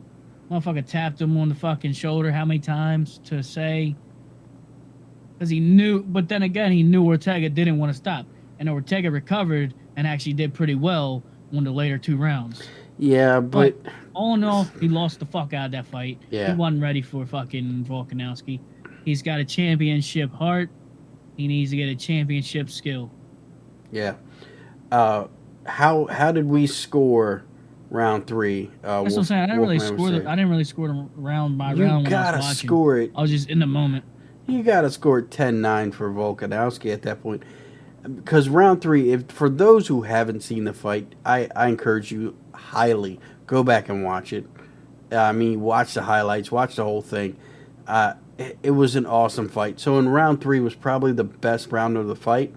They were going back and forth, and then Volkanovski tries to lay into a leg kick to Ortega. Ortega comes back with a straight right hand, lunging straight right hand at that, and causes Volkanovski to slip. Not knocking him out, not knocking him down, but causes him to slip, falls on the ground, and in the process of falling on the ground, Ortega dives on him and gets him into a mounted guillotine. And for those who do jiu-jitsu know that a mounted guillotine is pretty much, it's over. You're not getting out of it. It's too tight. There's too much. The physics of it alone just doesn't. It just breeds disaster. And then somehow, some miracle, Volkanovski gets out of this guillotine and turns over and just proceeds to beat the ever-loving shit out of Brian Ortega in ground and pound. I mean, just beats the shit out of him, and then overextends himself with 1 in, 1 out, and gets into a triangle.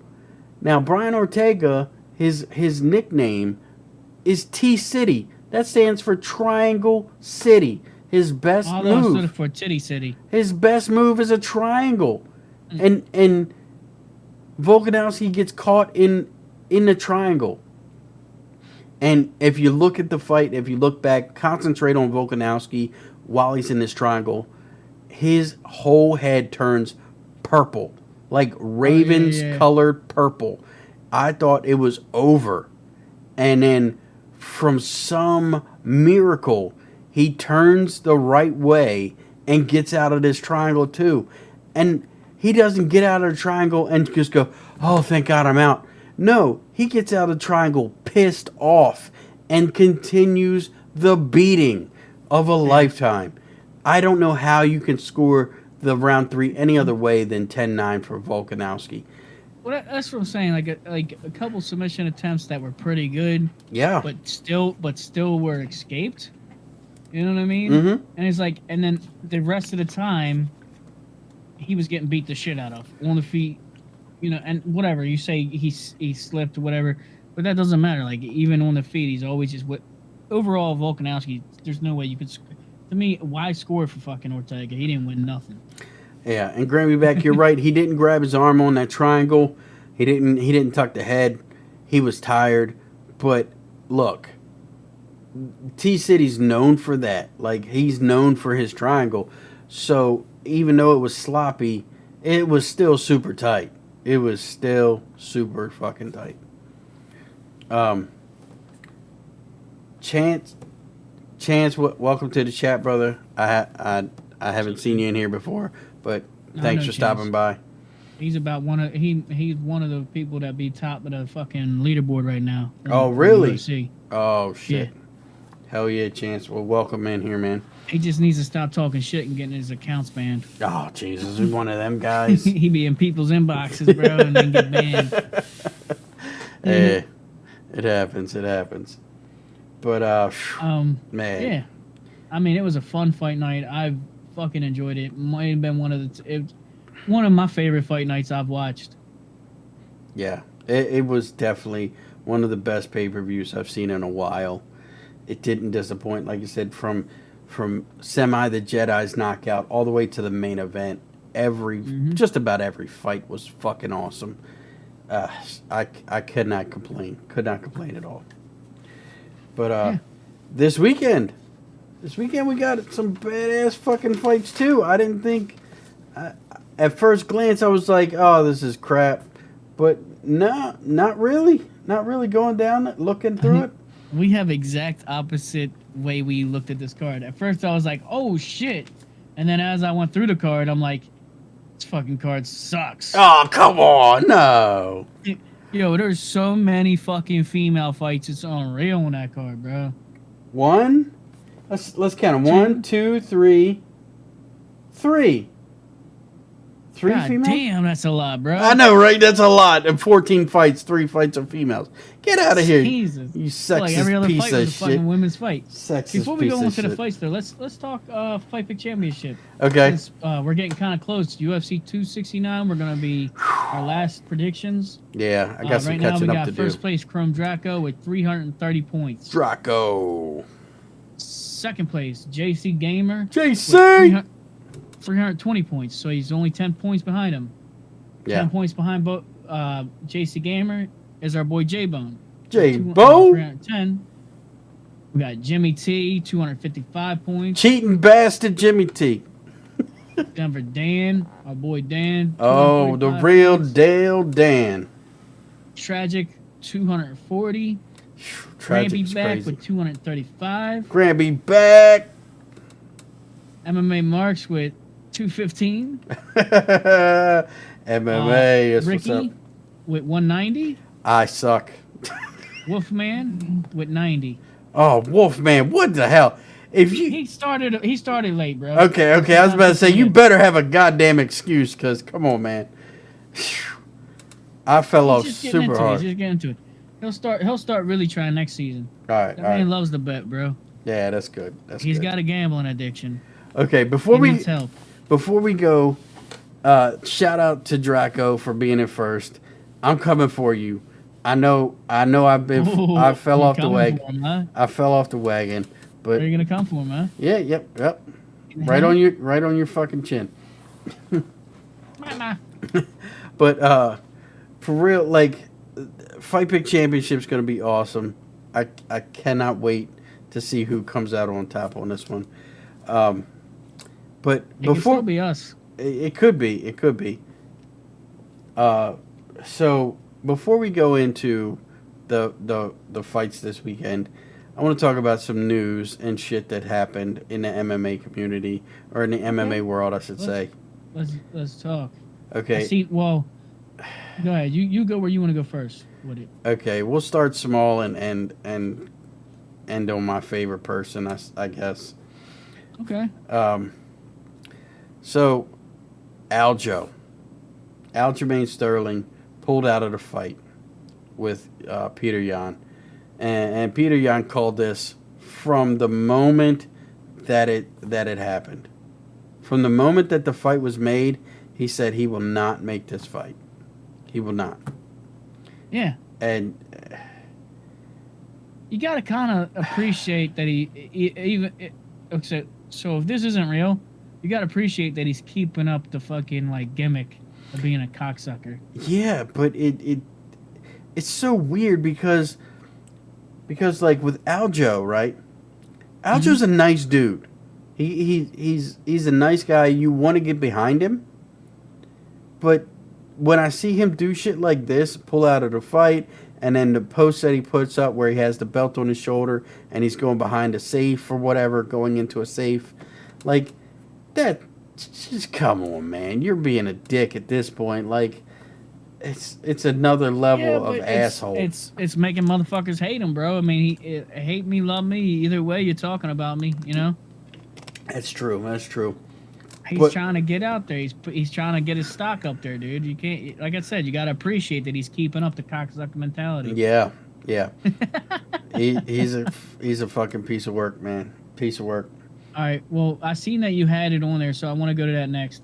Right now, it's right above me, or a minute ago it was. Anyway, Tyron Woodley got the tattoo, bro. No, he didn't. No, he didn't. That shit is not real. That is fucking pen. Well, even if it was real, did you see fucking Jake Paul's response? No. That was the funniest fucking part ever. I didn't see that. What did he say? He was like, he's like, oh, you got the tattoo? And then he goes, he just starts to pull. He's like, I got one thing to say to you. He starts to pull out a piece of fucking paper out of his mouth. It was there the whole time, and then he unravels and it goes, I love you too, and he goes, squeeze the cheeks, Poppy. What? That's what Jake Paul was like. You gonna let me squeeze them cheeks now, Poppy? But he did it in a high pitched voice. Yeah. It was the funniest thing ever. Wow. Dude, I feel like if I was I feel like Woodley cannot recover from this. He just looks like such a fucking little bitch. Yeah, like, And I hope the tattoo is real. I don't know if it is. That tattoo is not real at all. Did you see Dan Hardy go in on Tyron? No, I don't like that he's going in on Tyron. I don't like that he's necessarily going in on him and like calling him out for it, but I feel like somebody needed to, because this is bullshit. I understand you don't like Jake Paul and you don't want to give in to Jake Paul's bullshit, but if you're searching out somebody and they're like, okay, yeah, you want to fight me? Just get a tattoo. Get the fucking tattoo and then cover it up later. Like, it's not that big of a deal. But what you're doing is you're marking out over here to fucking Dan Hardy. What you don't realize is they're building up for a fight. Woodley versus Hardy.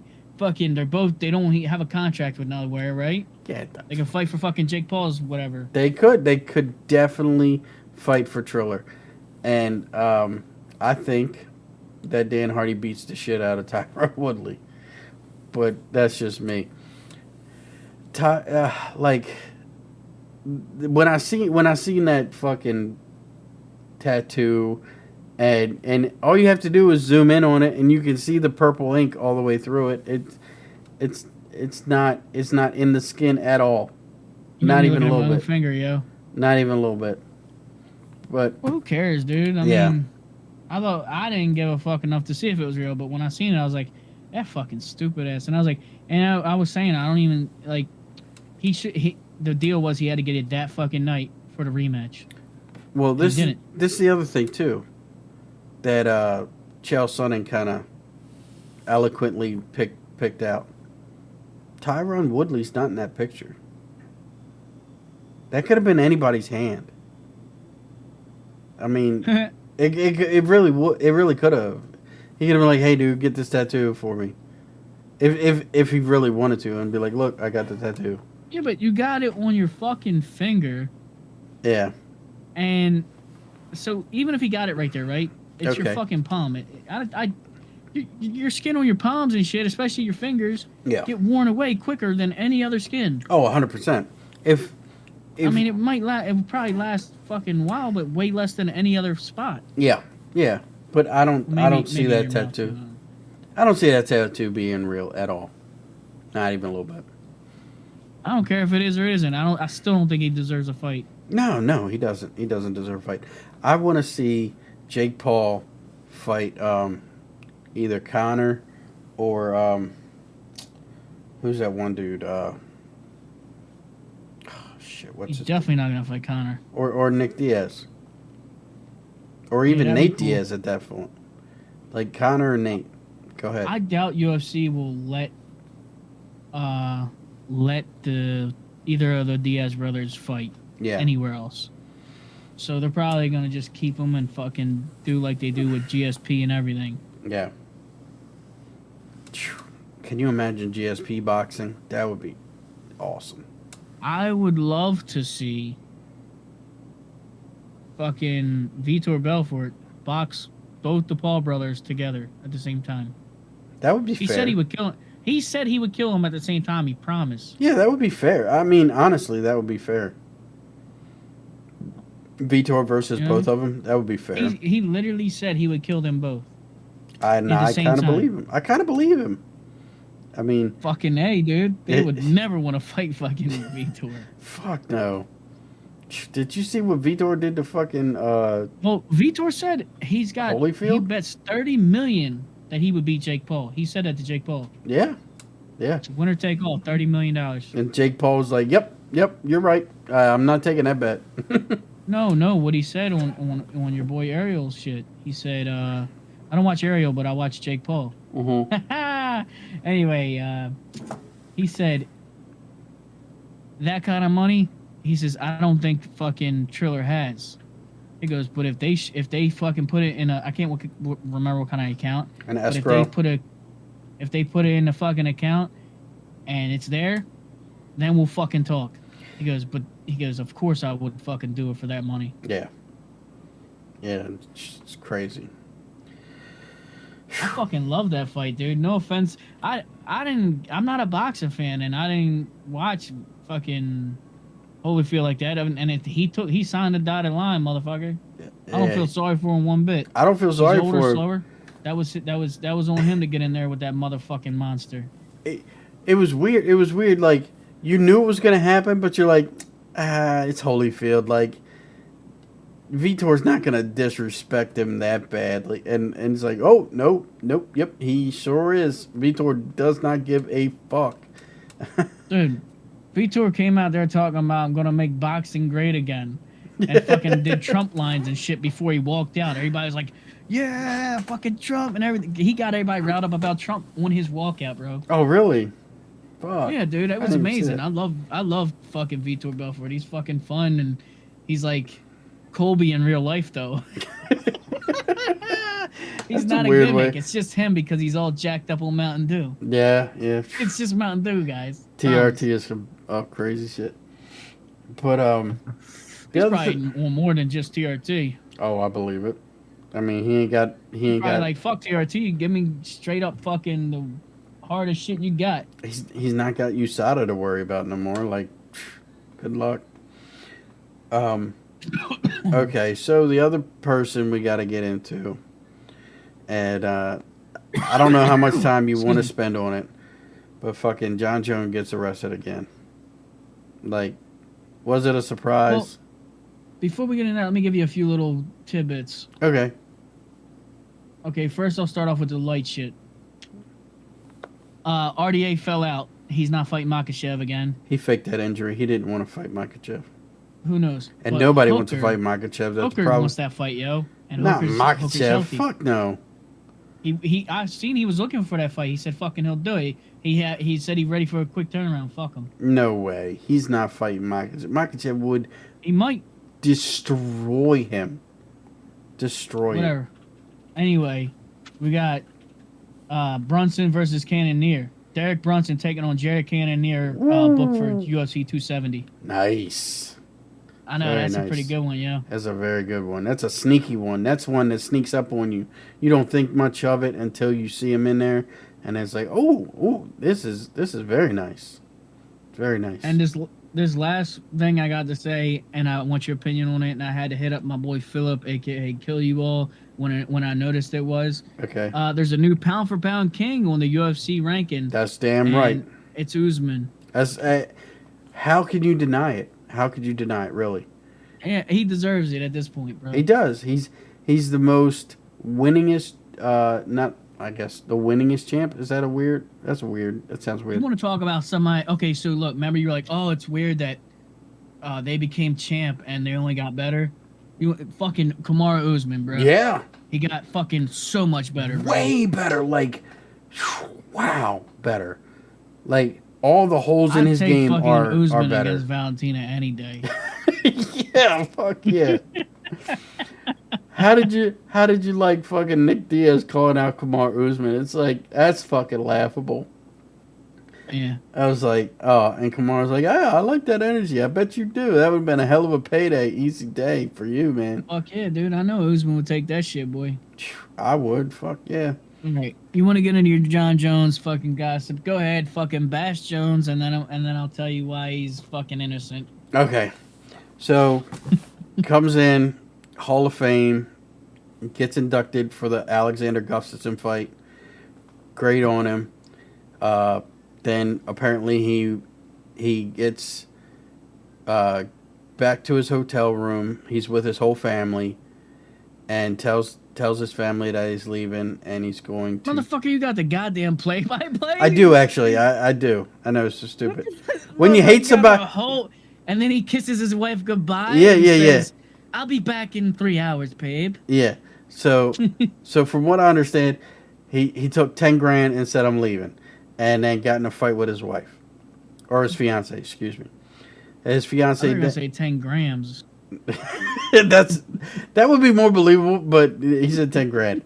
But then his wife walks down to the front desk, asks for another room key, and the guy says, "What's wrong?" And she says, "I'm scared to go back to my room." And she has a busted lip and a busted nose. And John Jones' daughter tells the front desk and the security guard to call the police. Like, fucking snitch. Like, it's just fucking sad when I would disown a daughter if she snitched on me, bro. And then I promise you, I would. So the police come. So the police come and say and talk to the fiance. The fiance says he pulled my hair, but he did not hit me. And the police say, well, what about the blood on the bed and the blood in the sink and your bloody lip and your bloody nose? And she said, well, the air is really dry in Las Vegas, and I'm just, it just happens. And it's like, come on, man. That's really hard to believe. So they go to pick John Jones up for a domestic dispute. They find him in a casino, pick him up. Then John Jones, like John Jones does, gets arrested. As they're handcuffing him, he says to the police officer, how dare you arrest me? I just got inducted into the Hall of Fame. So because he did, and that's awesome. Right. And then congratulations to John Jones for that. And then they put him to the trunk of the car or side of the car, something like that. And he says, I wonder if you uncuff me and I fight you guys, how long it would take me to beat all of you at once. And he's telling the police officer that's arresting him. That's just stupid. He would win. He would. I didn't say that he wouldn't. Intoxicated and everything. He'd still beat their ass. Right. So then he proceeds to headbutt the car. the police car. Yeah, I heard about that shit too. And apparently he headbutted it so hard that it put a dent in the car and chipped the paint. So he got charged with felony vehicle tampering. So now Hey, man. he's got a felony, a domestic violence thing going on for him. It's like, and you're trying to move into heavyweight. It's hard out here for a pimp. Cut ties with him. Like, why doesn't the UFC just cut ties with him at this point? Why? Because he's the baddest motherfucker on this planet. No, he's not. Dude, he would fucking literally... He could literally kill you, DC. Literally. What does Ray Lewis have anything to do about this situation, Backlog? He just wants to know. Anyway, real quick though. So, how do you feel about the daughter snitching on the father? I think it's sad. I don't think it's... Keep it in the family, bitch. I just think it's so fucking sad, man. It's just sad. Nobody says that he shouldn't have been inducted into the Hall of Fame, Backlog. Ray Lewis, of course, should have been inducted into the Hall of Fame. Okay, what are you by the way, Jay, that's Jay. That's from Draco. Congratulations. Oh, you just shit. got here. Yeah, first. You are number 1 right now, and everybody else is not that far behind you, though. You better fucking keep on coming with the fucking good picks. Okay. So, Backlog Time says, or do you dislike him? He's talking about Ray Lewis here, and wish the Ravens cut him when there was a clear murderer. Okay. 1, was he ever convicted of any murder of any type? And 2, was there repeating offenses afterwards? No, there wasn't.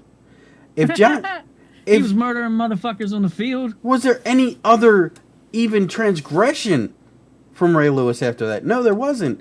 What I'm saying is there's a history with John Jones. This isn't the first time. This isn't the second time. This isn't the third time. This is the fucking 6th time this motherfucker has been arrested in 10 years. Ricky's John Jones' #1 fan. Y'all like, ever come on. He knows way more about John Jones than I do. Cut this motherfucker. 100% cut him.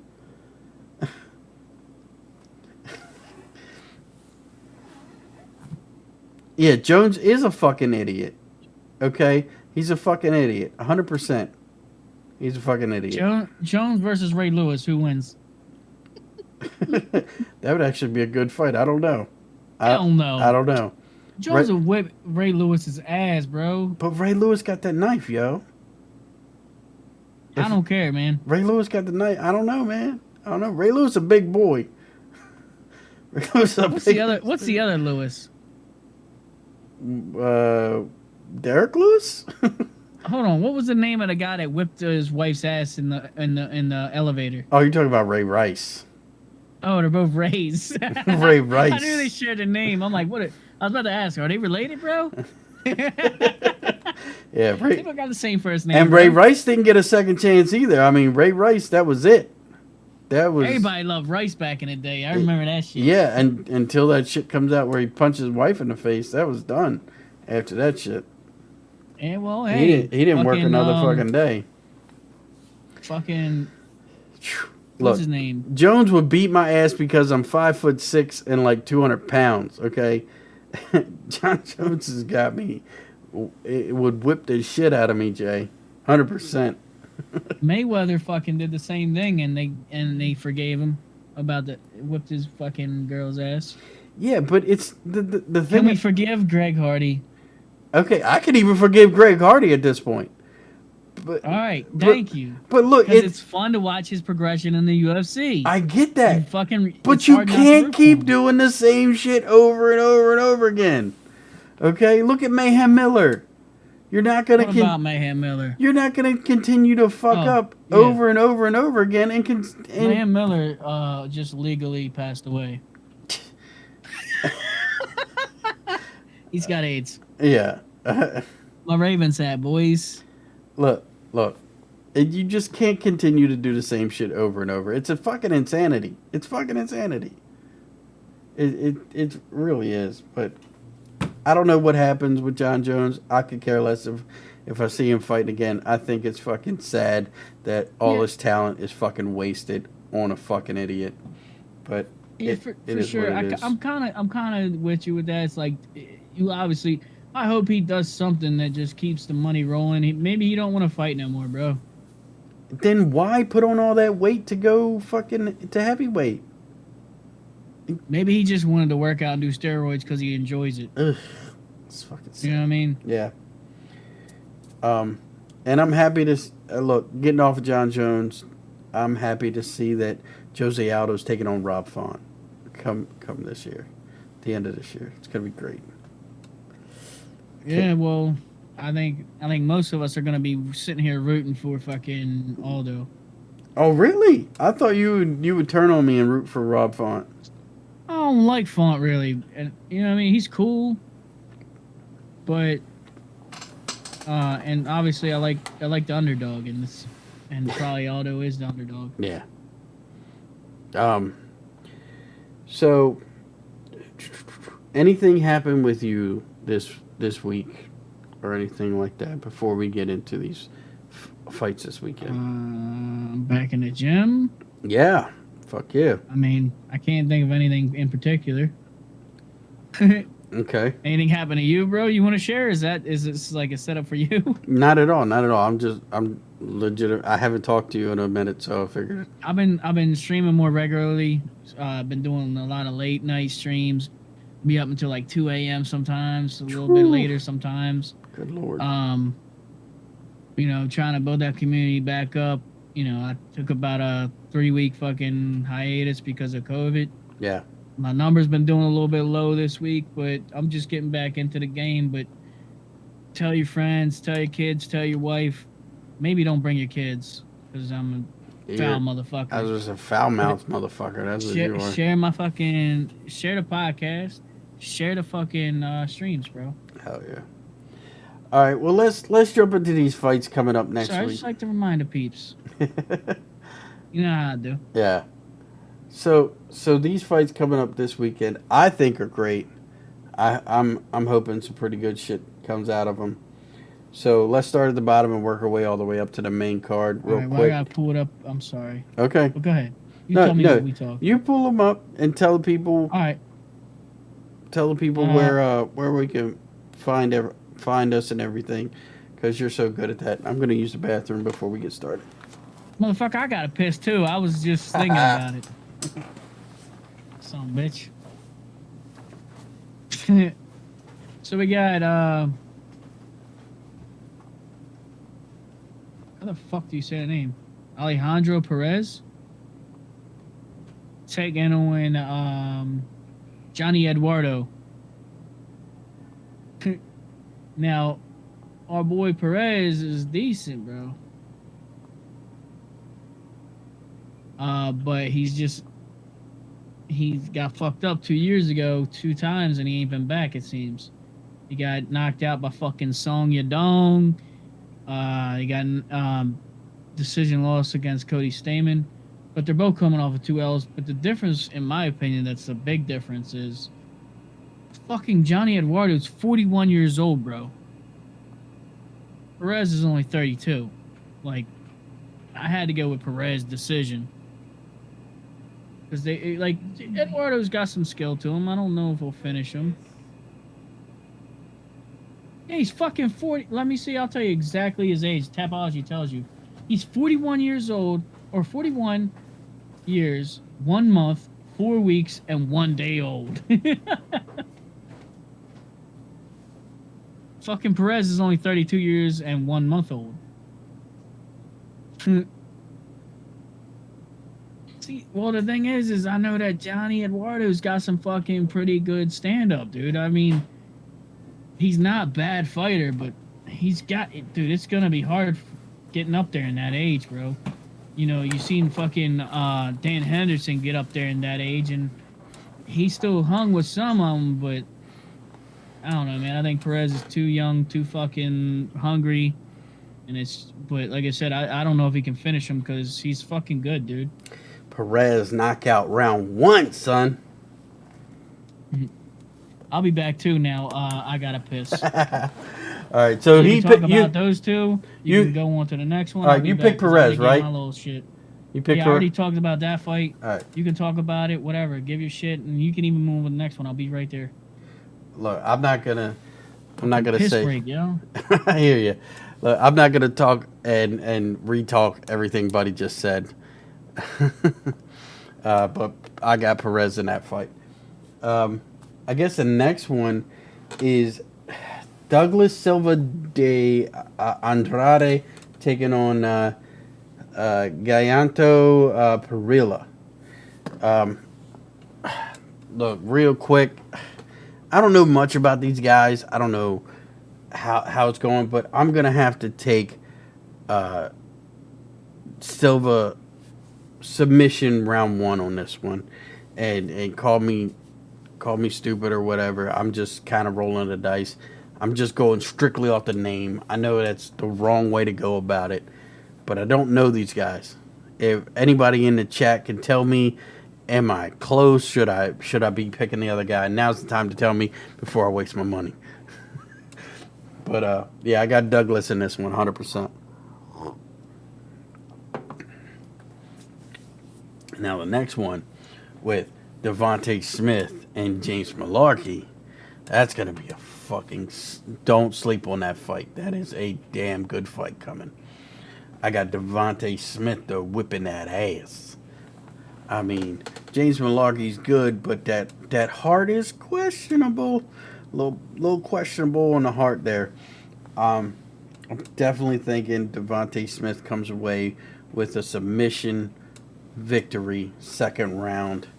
I just don't see James Malarkey because when Malarkey gets in those what is it? Those kind of grappling situations, he doesn't try to dictate the pace. He tries to roll with everything. Yeah, I believe it, Shady. Believe that shit. There's going to be a whole lot of malarkey going on that one. And Malarkey going to get his ass whipped. Bad. So now that big boy's back up in here. Next week's fight night is horrible. What's so horrible about him, Jay? Name 3 fights as horror. They should just cancel it. Jesus God. Damn. Look, I just pissed about a gallon of water.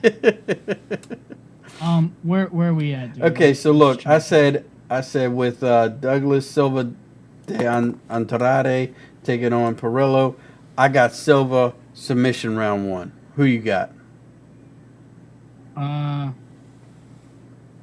Who do I got? I got Perillo knockout round 3. Shut the fuck up.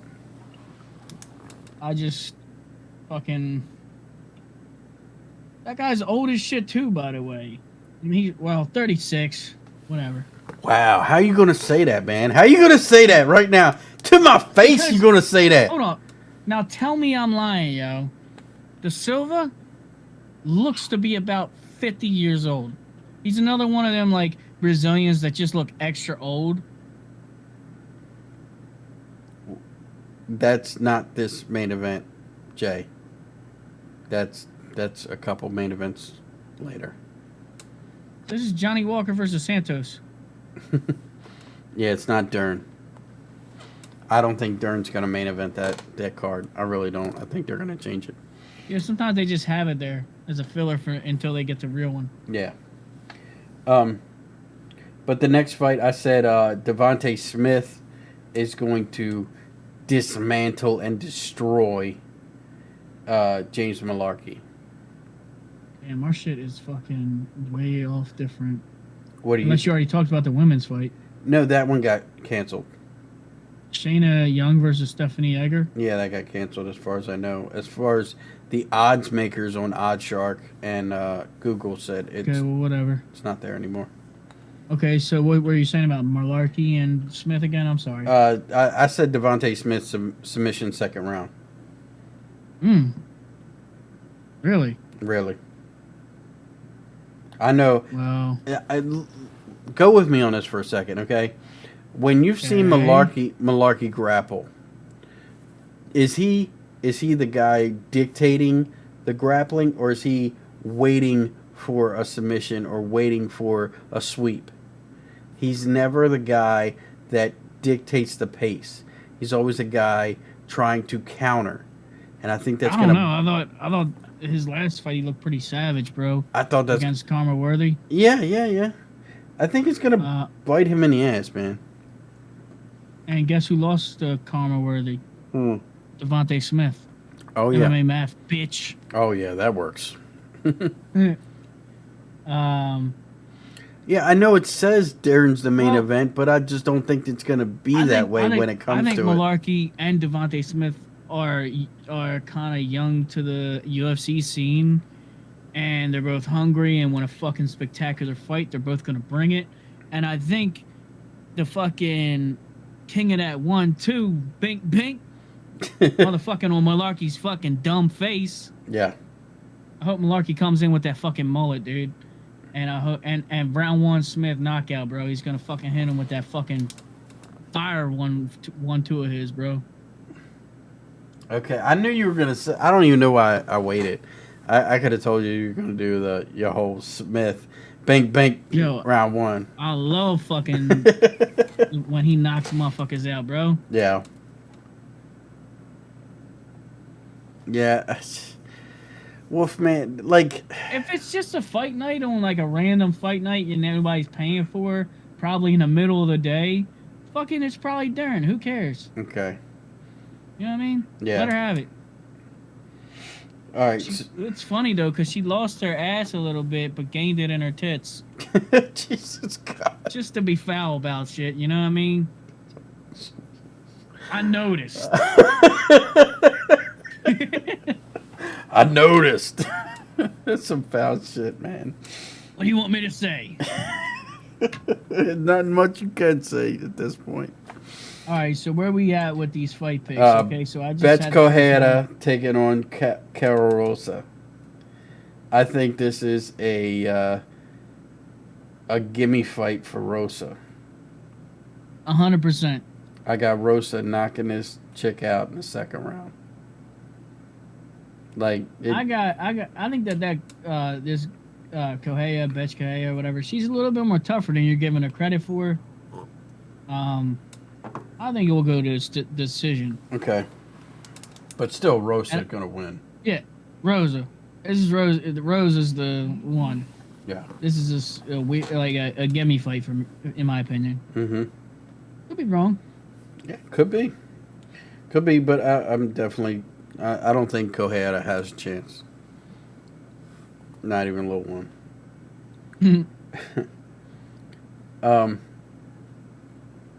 Next fight, we got Antonina Shevchenko taking on Casey O'Neill. Yeah. Good Lord, like, man, it's a fun fight to watch. Like, just to see them fight, like, damn. Like, yeah. Wow. Well, for me, I'm not on that Shevchenko sister fucking. I like Valentina. Her sister doesn't really amount to shit recently. Mm-hmm. Like, she's off and on, man. Yeah. You never know what's gonna happen. Casey O'Neill is fucking undefeated, 7-0. Mm-hmm. You know, this is probably her biggest test yet. But the way she looked when she came in and fought in the UFC, I remember both her fights in the UFC. I think that she's gonna win by a knockout round 2. Oh yeah. Probably TKO. Like in grappling and shit. Yeah. You're saying O'Neill, right? Yeah. Yeah. I got O'Neill too. I think it's going to go to decision. I think Antonina's going to play that grappling game that she tries to play all the time with the clinch and then the cage. But O'Neill's not going to have none of it. And Antonina is the Nick to Valentina's Nate. Yep, I agree with that. We don't give a shit anymore. But man, they are fucking hot together. Did you see that picture of them both? Like, I might have. Good Lord. Like Antonina and this Casey O'Neill chick outside the cage. Woo, good lord. Hell yeah. And didn't she like marry her fucking Coach. trainer? Yeah. Yeah. So the main event of the prelims is Joe Selecki taking on Jared Gordon. So This was a hard fucking pick for me, bro. okay, tell me What why. about you? Tell me why. Well, Selecki's coming in and he's doing okay against setup opponents. You know what I mean? He's doing well against setup. And opponents. this is a semi setup. Well, Jared Gordon, he's kind of not, you know, he's not the best. I wouldn't say like he's not. But I think that he's got some impressive wins against other people that were pretty good, man. And he's always game, is what I'm trying to say.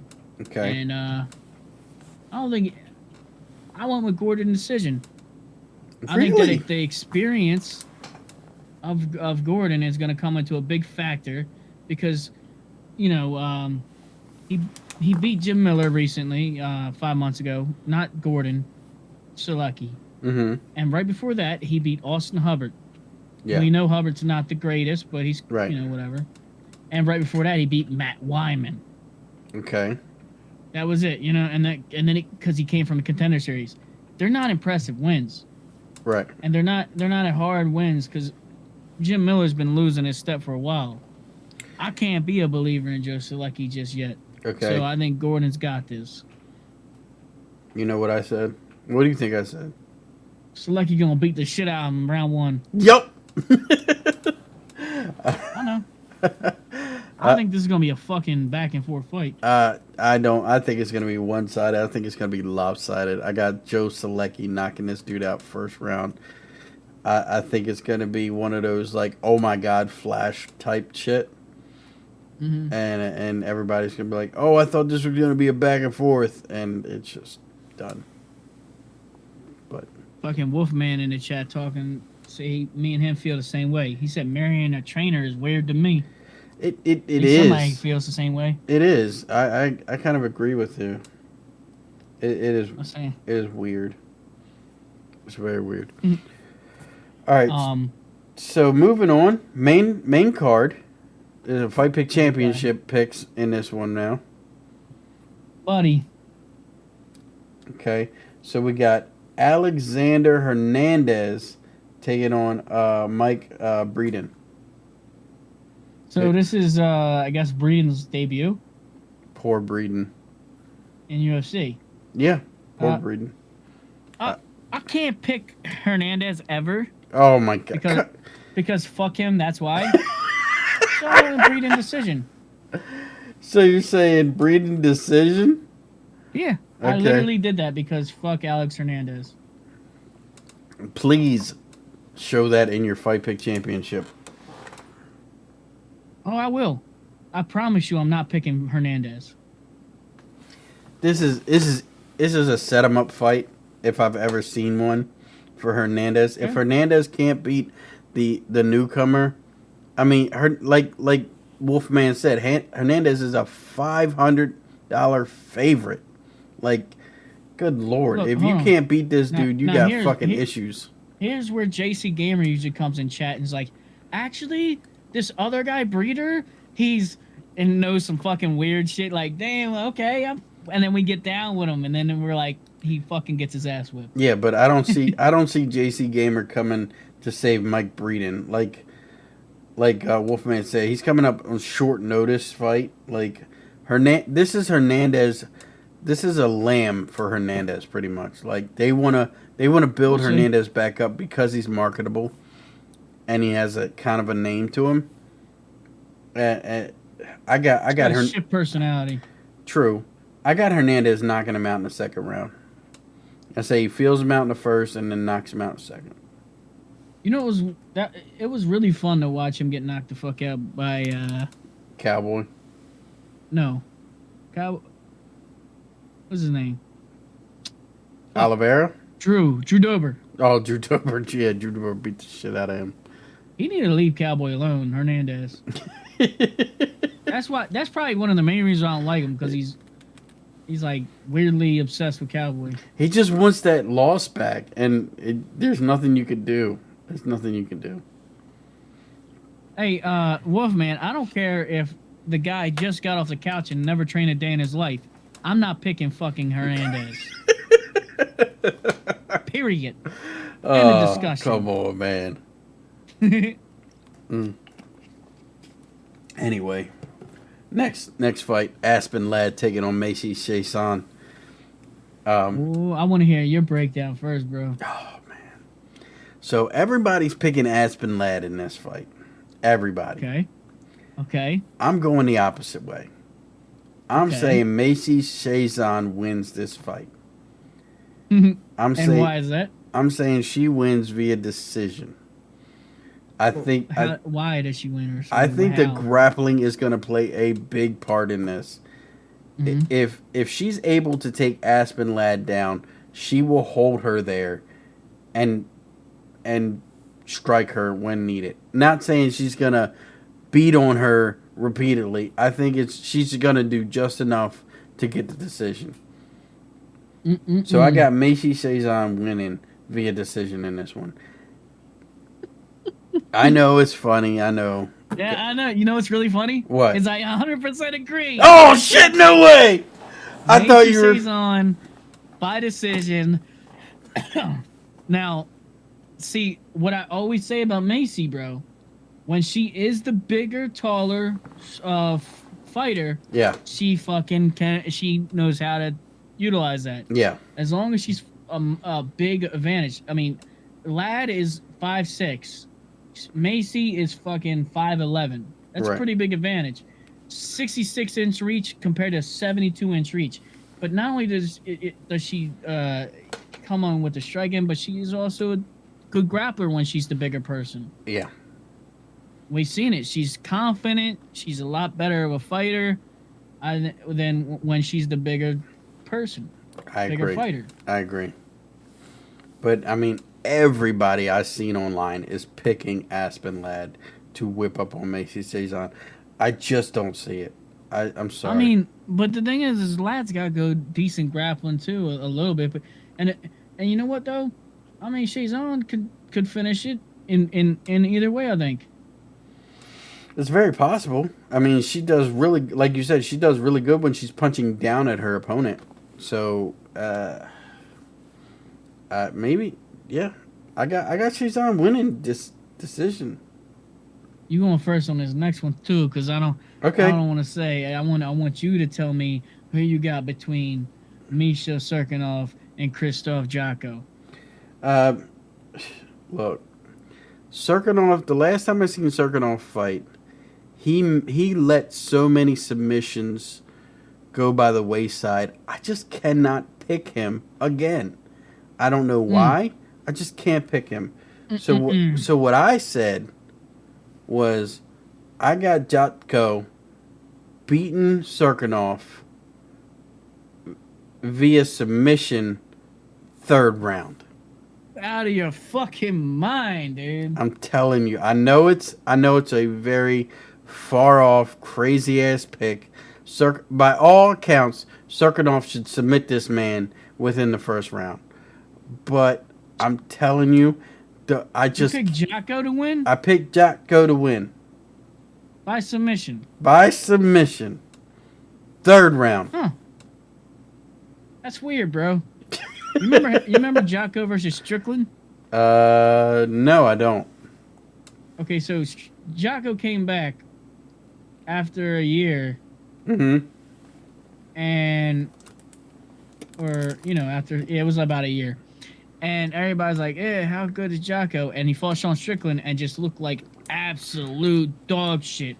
I know we're kind of high on Strickland, but Jotko just was not good, did not look good in there. And I went with, because I think whatever the person's strength is, if the same Jotko that fought fucking Sean Strickland fights Serkinov's going to get a first round submission. So I chose first round submission for Serkinov. And you, don't forget the Peruvian necktie to fucking Jimmy Crute was very impressive, bro. Yeah, I'm not saying that it's not. And I thought about that, but I forget who he fought. But it was like Ryan Spann. yeah, it was. Was it Brian Spann that he left all the Ryan submissions? Spann. Ryan Spann. Okay, yeah, he left all these submissions on the table. Like there was a choke that he just missed completely. I mean, there was an armbar that he just let go, and I was like, oh, man, like what's going on? What am I seeing? It was Probably like, mixing him up with somebody. I'm not sure if that's how the fight went down. I can't remember. is this Honestly, okay? Is this the same guy that when we were driving home from Philly, we were watching that fight? I think he was fighting Nico Price. It was Misha no. Serkinov fights at fucking 205 or 185. I thought it was Price versus Serkinov. I don't think so. Okay, maybe I'm wrong. Maybe I'm thinking about the wrong guy. Price never fought Serkinov because they're different weight classes. Okay. And I think Serkinov might have fought at 205 before. I remember we driving home from Philly and we're like, oh, Serkinov's fighting. You know he's gonna get a submission. You know he's gonna, and he I don't missed think I ever said that shit like until now. 3 or 4 submissions, and then winds up losing to a decision. Was it Patrick Cummins? It may have been. I'm sorry. It may have been. All I know, it was Serkinov, and he missed a bunch of submissions. That Whatever, sticks man. out of and my head. he got instant KO'd by fucking Johnny Walker. Yeah.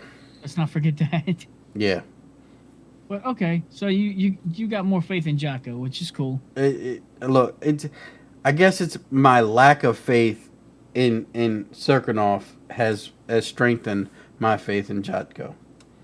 But so, speaking of Nico Price, yeah, he's fighting Oliveira, Cowboy Oliveira. This is another sleeper fight that you're like, okay, I could watch this. I could watch it, and it has the potential to be fight of the night. Better than Kevin Holland, better than Santos. If these guys go out and fight the way that we expect them to fight, this should tear the house down. Oh yeah. Who do you got in this one? This fight, neither one is gonna go for the decision. They're gonna go in there and just fucking duke it out. And I got Nico Price coming out on top. Hybrid round 1 knockout. One? You didn't even give him a second round? I said neither one's caution is fucking to the wind, bro. Yeah. Neither one's gonna come out trying to fucking get a decision of a round. They're gonna go for the fucking kill. It's probably gonna get bloody, crazy, and I don't see that bitch going out the first round, bro. Okay. I see. I definitely understand what you're going for. Like, it's not going to be a decision. There's going to be a definitive winner in this fight, one way or the other. I just think get you. I just think that Nico Price tends to Be a bitch. lean on the side of immaturity. So when he gets in a compromising position, he flails or doesn't know how to properly get out of bad positions.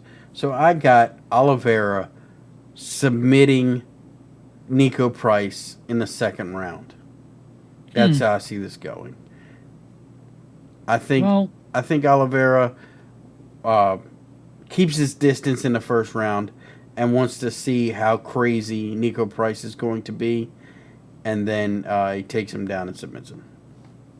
You should have faith in both of these guys more than you do because they're both fathers of like 20 kids each, just like you.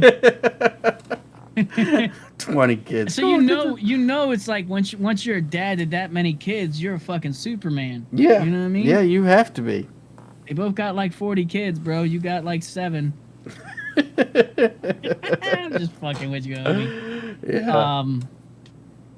But yeah, dude, they both got plenty of mouths to feed. Seriously, They do. So that's how you know they don't fucking. They want that $50,000 fucking. Oh yeah. They want that award. fight of the night. They want that knockout. They're not fighting to fucking win. They're fighting for that fucking bonus, bro. Yeah. Those two. Yeah. That's a given. 100%. Co-main event. Kevin Holland, Trailblazer, taking on Kyle Dawkins, Chris Dawkins' brother. How do you see this going? And why? Well, seeing that homie, is it BJJ, and Kevin Holland has shown very bad holes in his fucking grappling. Yeah. Even though he supposedly knows jiu-jitsu and everything. Right. We ain't seen it yet, not once in MMA. I got Dawkins fucking, probably might be hard, but I think by the third round he's gonna get the submission, dude. On Holland, because Holland, he don't give up, but he gets tired. Okay. Yeah. I can see that. I really can.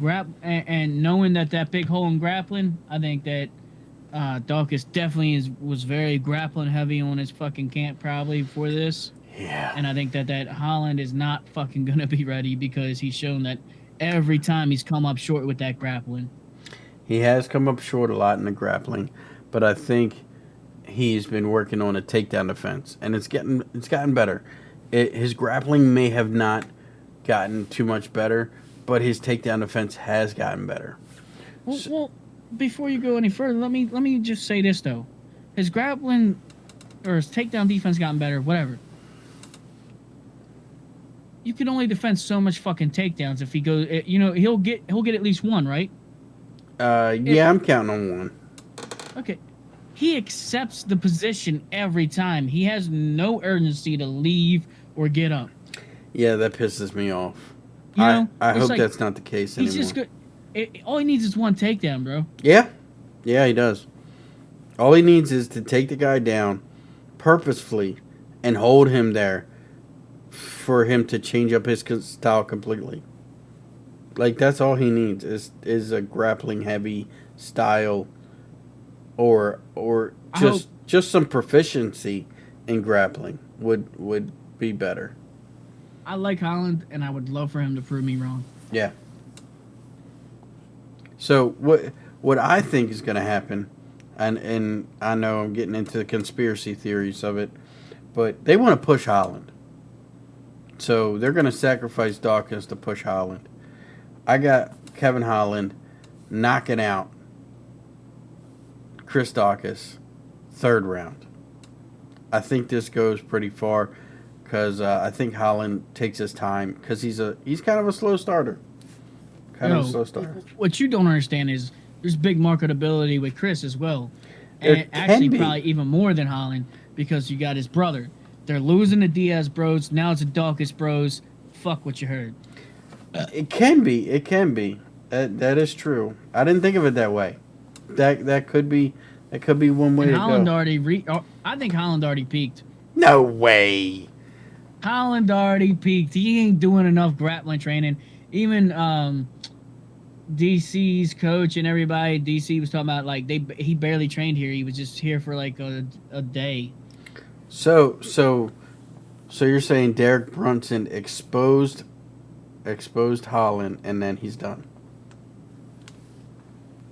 No, that's not the first time it's happened to fucking Holland, bro. Even Santos did the same thing Brunson did, bro. And I just accepted that, it was just because he took that fight on short notice back then. Santos. Thiago Santos, who's fighting the main event tonight. Yeah. I mean, that night. He fought Holland. When? It was Holland's debut in the UFC, I believe, because he had to take the fight on short notice. Somebody dropped out of Santos' fight. No. Yes, and this was at 185, I believe. I thought he fought big boy with the spinning kick. What's his name? The one that knocked out Kasanganai. Fucking, I have no idea who you're talking about, dude. I don't ever remember those What's his guys. name? You guys, unless we have a nickname for one of those guys with those really bad names, I will not remember them. But I'm about to go look it up. Yeah, I gotta look it up now. Because you don't know. Jesus Christ. You have fucking no idea.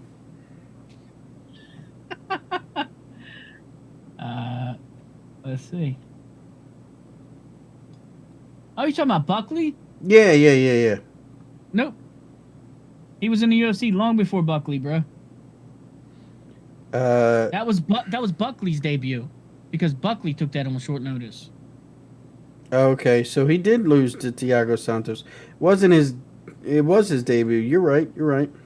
Yeah, suck my balls through my drawers. You're right. He Bitch. lost. He Hey, lost. can somebody clip him when he says you're right? Yeah, man. And so Santos originally had a different opponent, but I don't remember who it was. But he fell out, and Dana White didn't give him a contract on Contender Series. But then he said, "Hey, you want to step up to the motherfucking plate?" And he did, and he got wrestle fucked the whole time, bro. Yeah. Santos wrestle fucked him. Okay. Yeah, that's tough. I can't believe in him now. That's tough.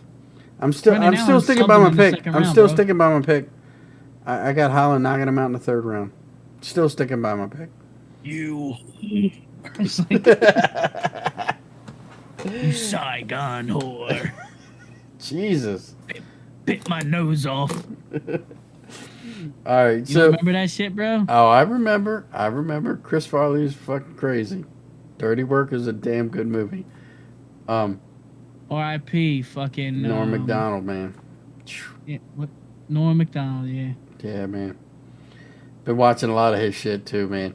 I think if I any already was watching his shit before he died. Like, I'm a big fan. You know I love that shit. yeah, but like looking back at it, and now people are breaking down his comedy and shit.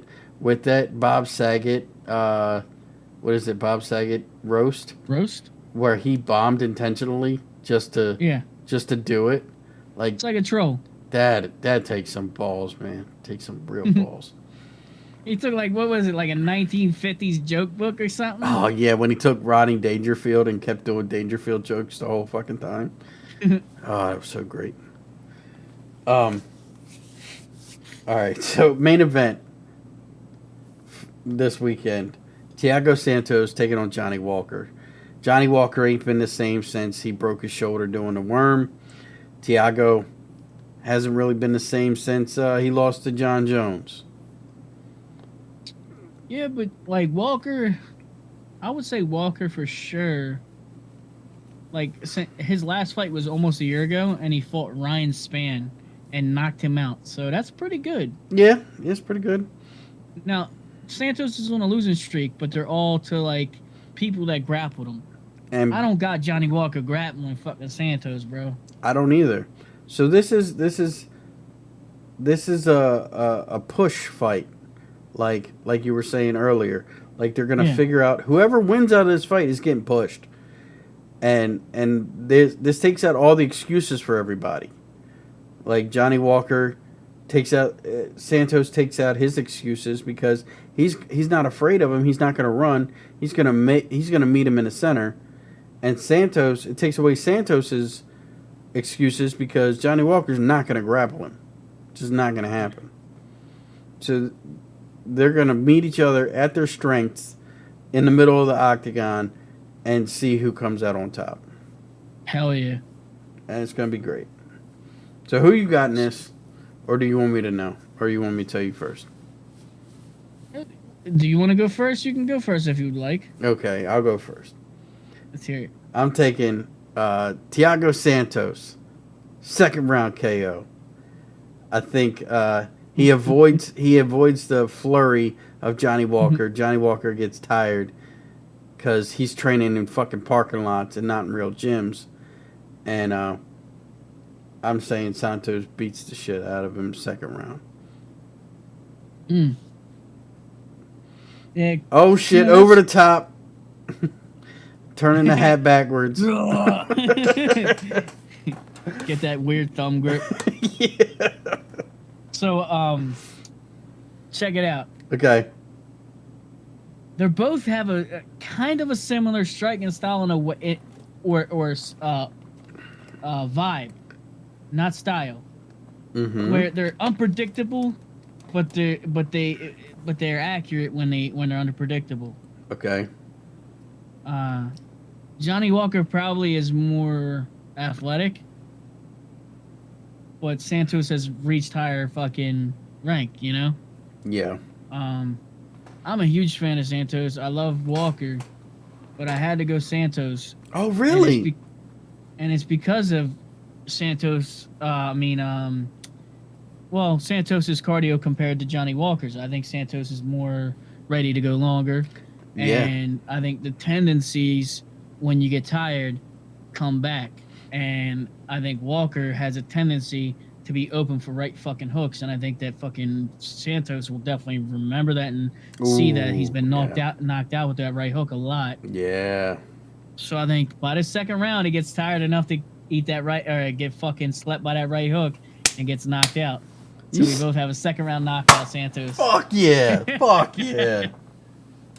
Yep. Hell yeah, brother. But you know, I used to say Santos is gonna be the champ. I said Santos beat fucking Jones. I still say Santos is gonna be the champ. I still say it. I think He definitely he lost a step after that surgery, dude. Yeah, that knee is definitely not the same.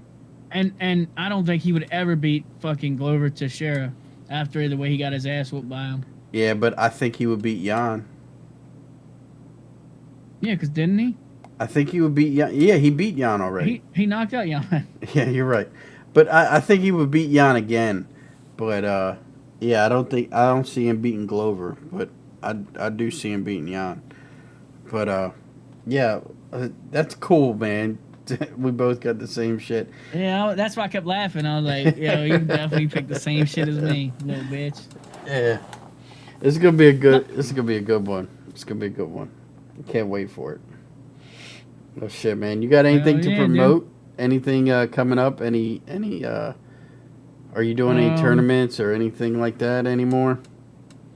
Well, I've been on trying to get back in the competitive scene. You know, trying to get better and sweatier. I've been having a little trouble, and I've been feeling like maybe I could use some caffeine to get myself like going. Yeah. Your boy got some fucking caffeine to be drinking. Oh shit. But you got some monsters or something? We got some G Fuel. I didn't even know he had it here, bro. I was like talking about G Fuel. He's like, dude, I got some, bro. Oh, you don't even have. You have the real deal, not even the shit that's already made. You got to make this shit yourself. Straight caffeine. Are you doing a dry shot? Just fuck the water just straight to your head. But I mean, I already take pre-workout when I go to work out. Yeah. But this is like a secondary little boost later.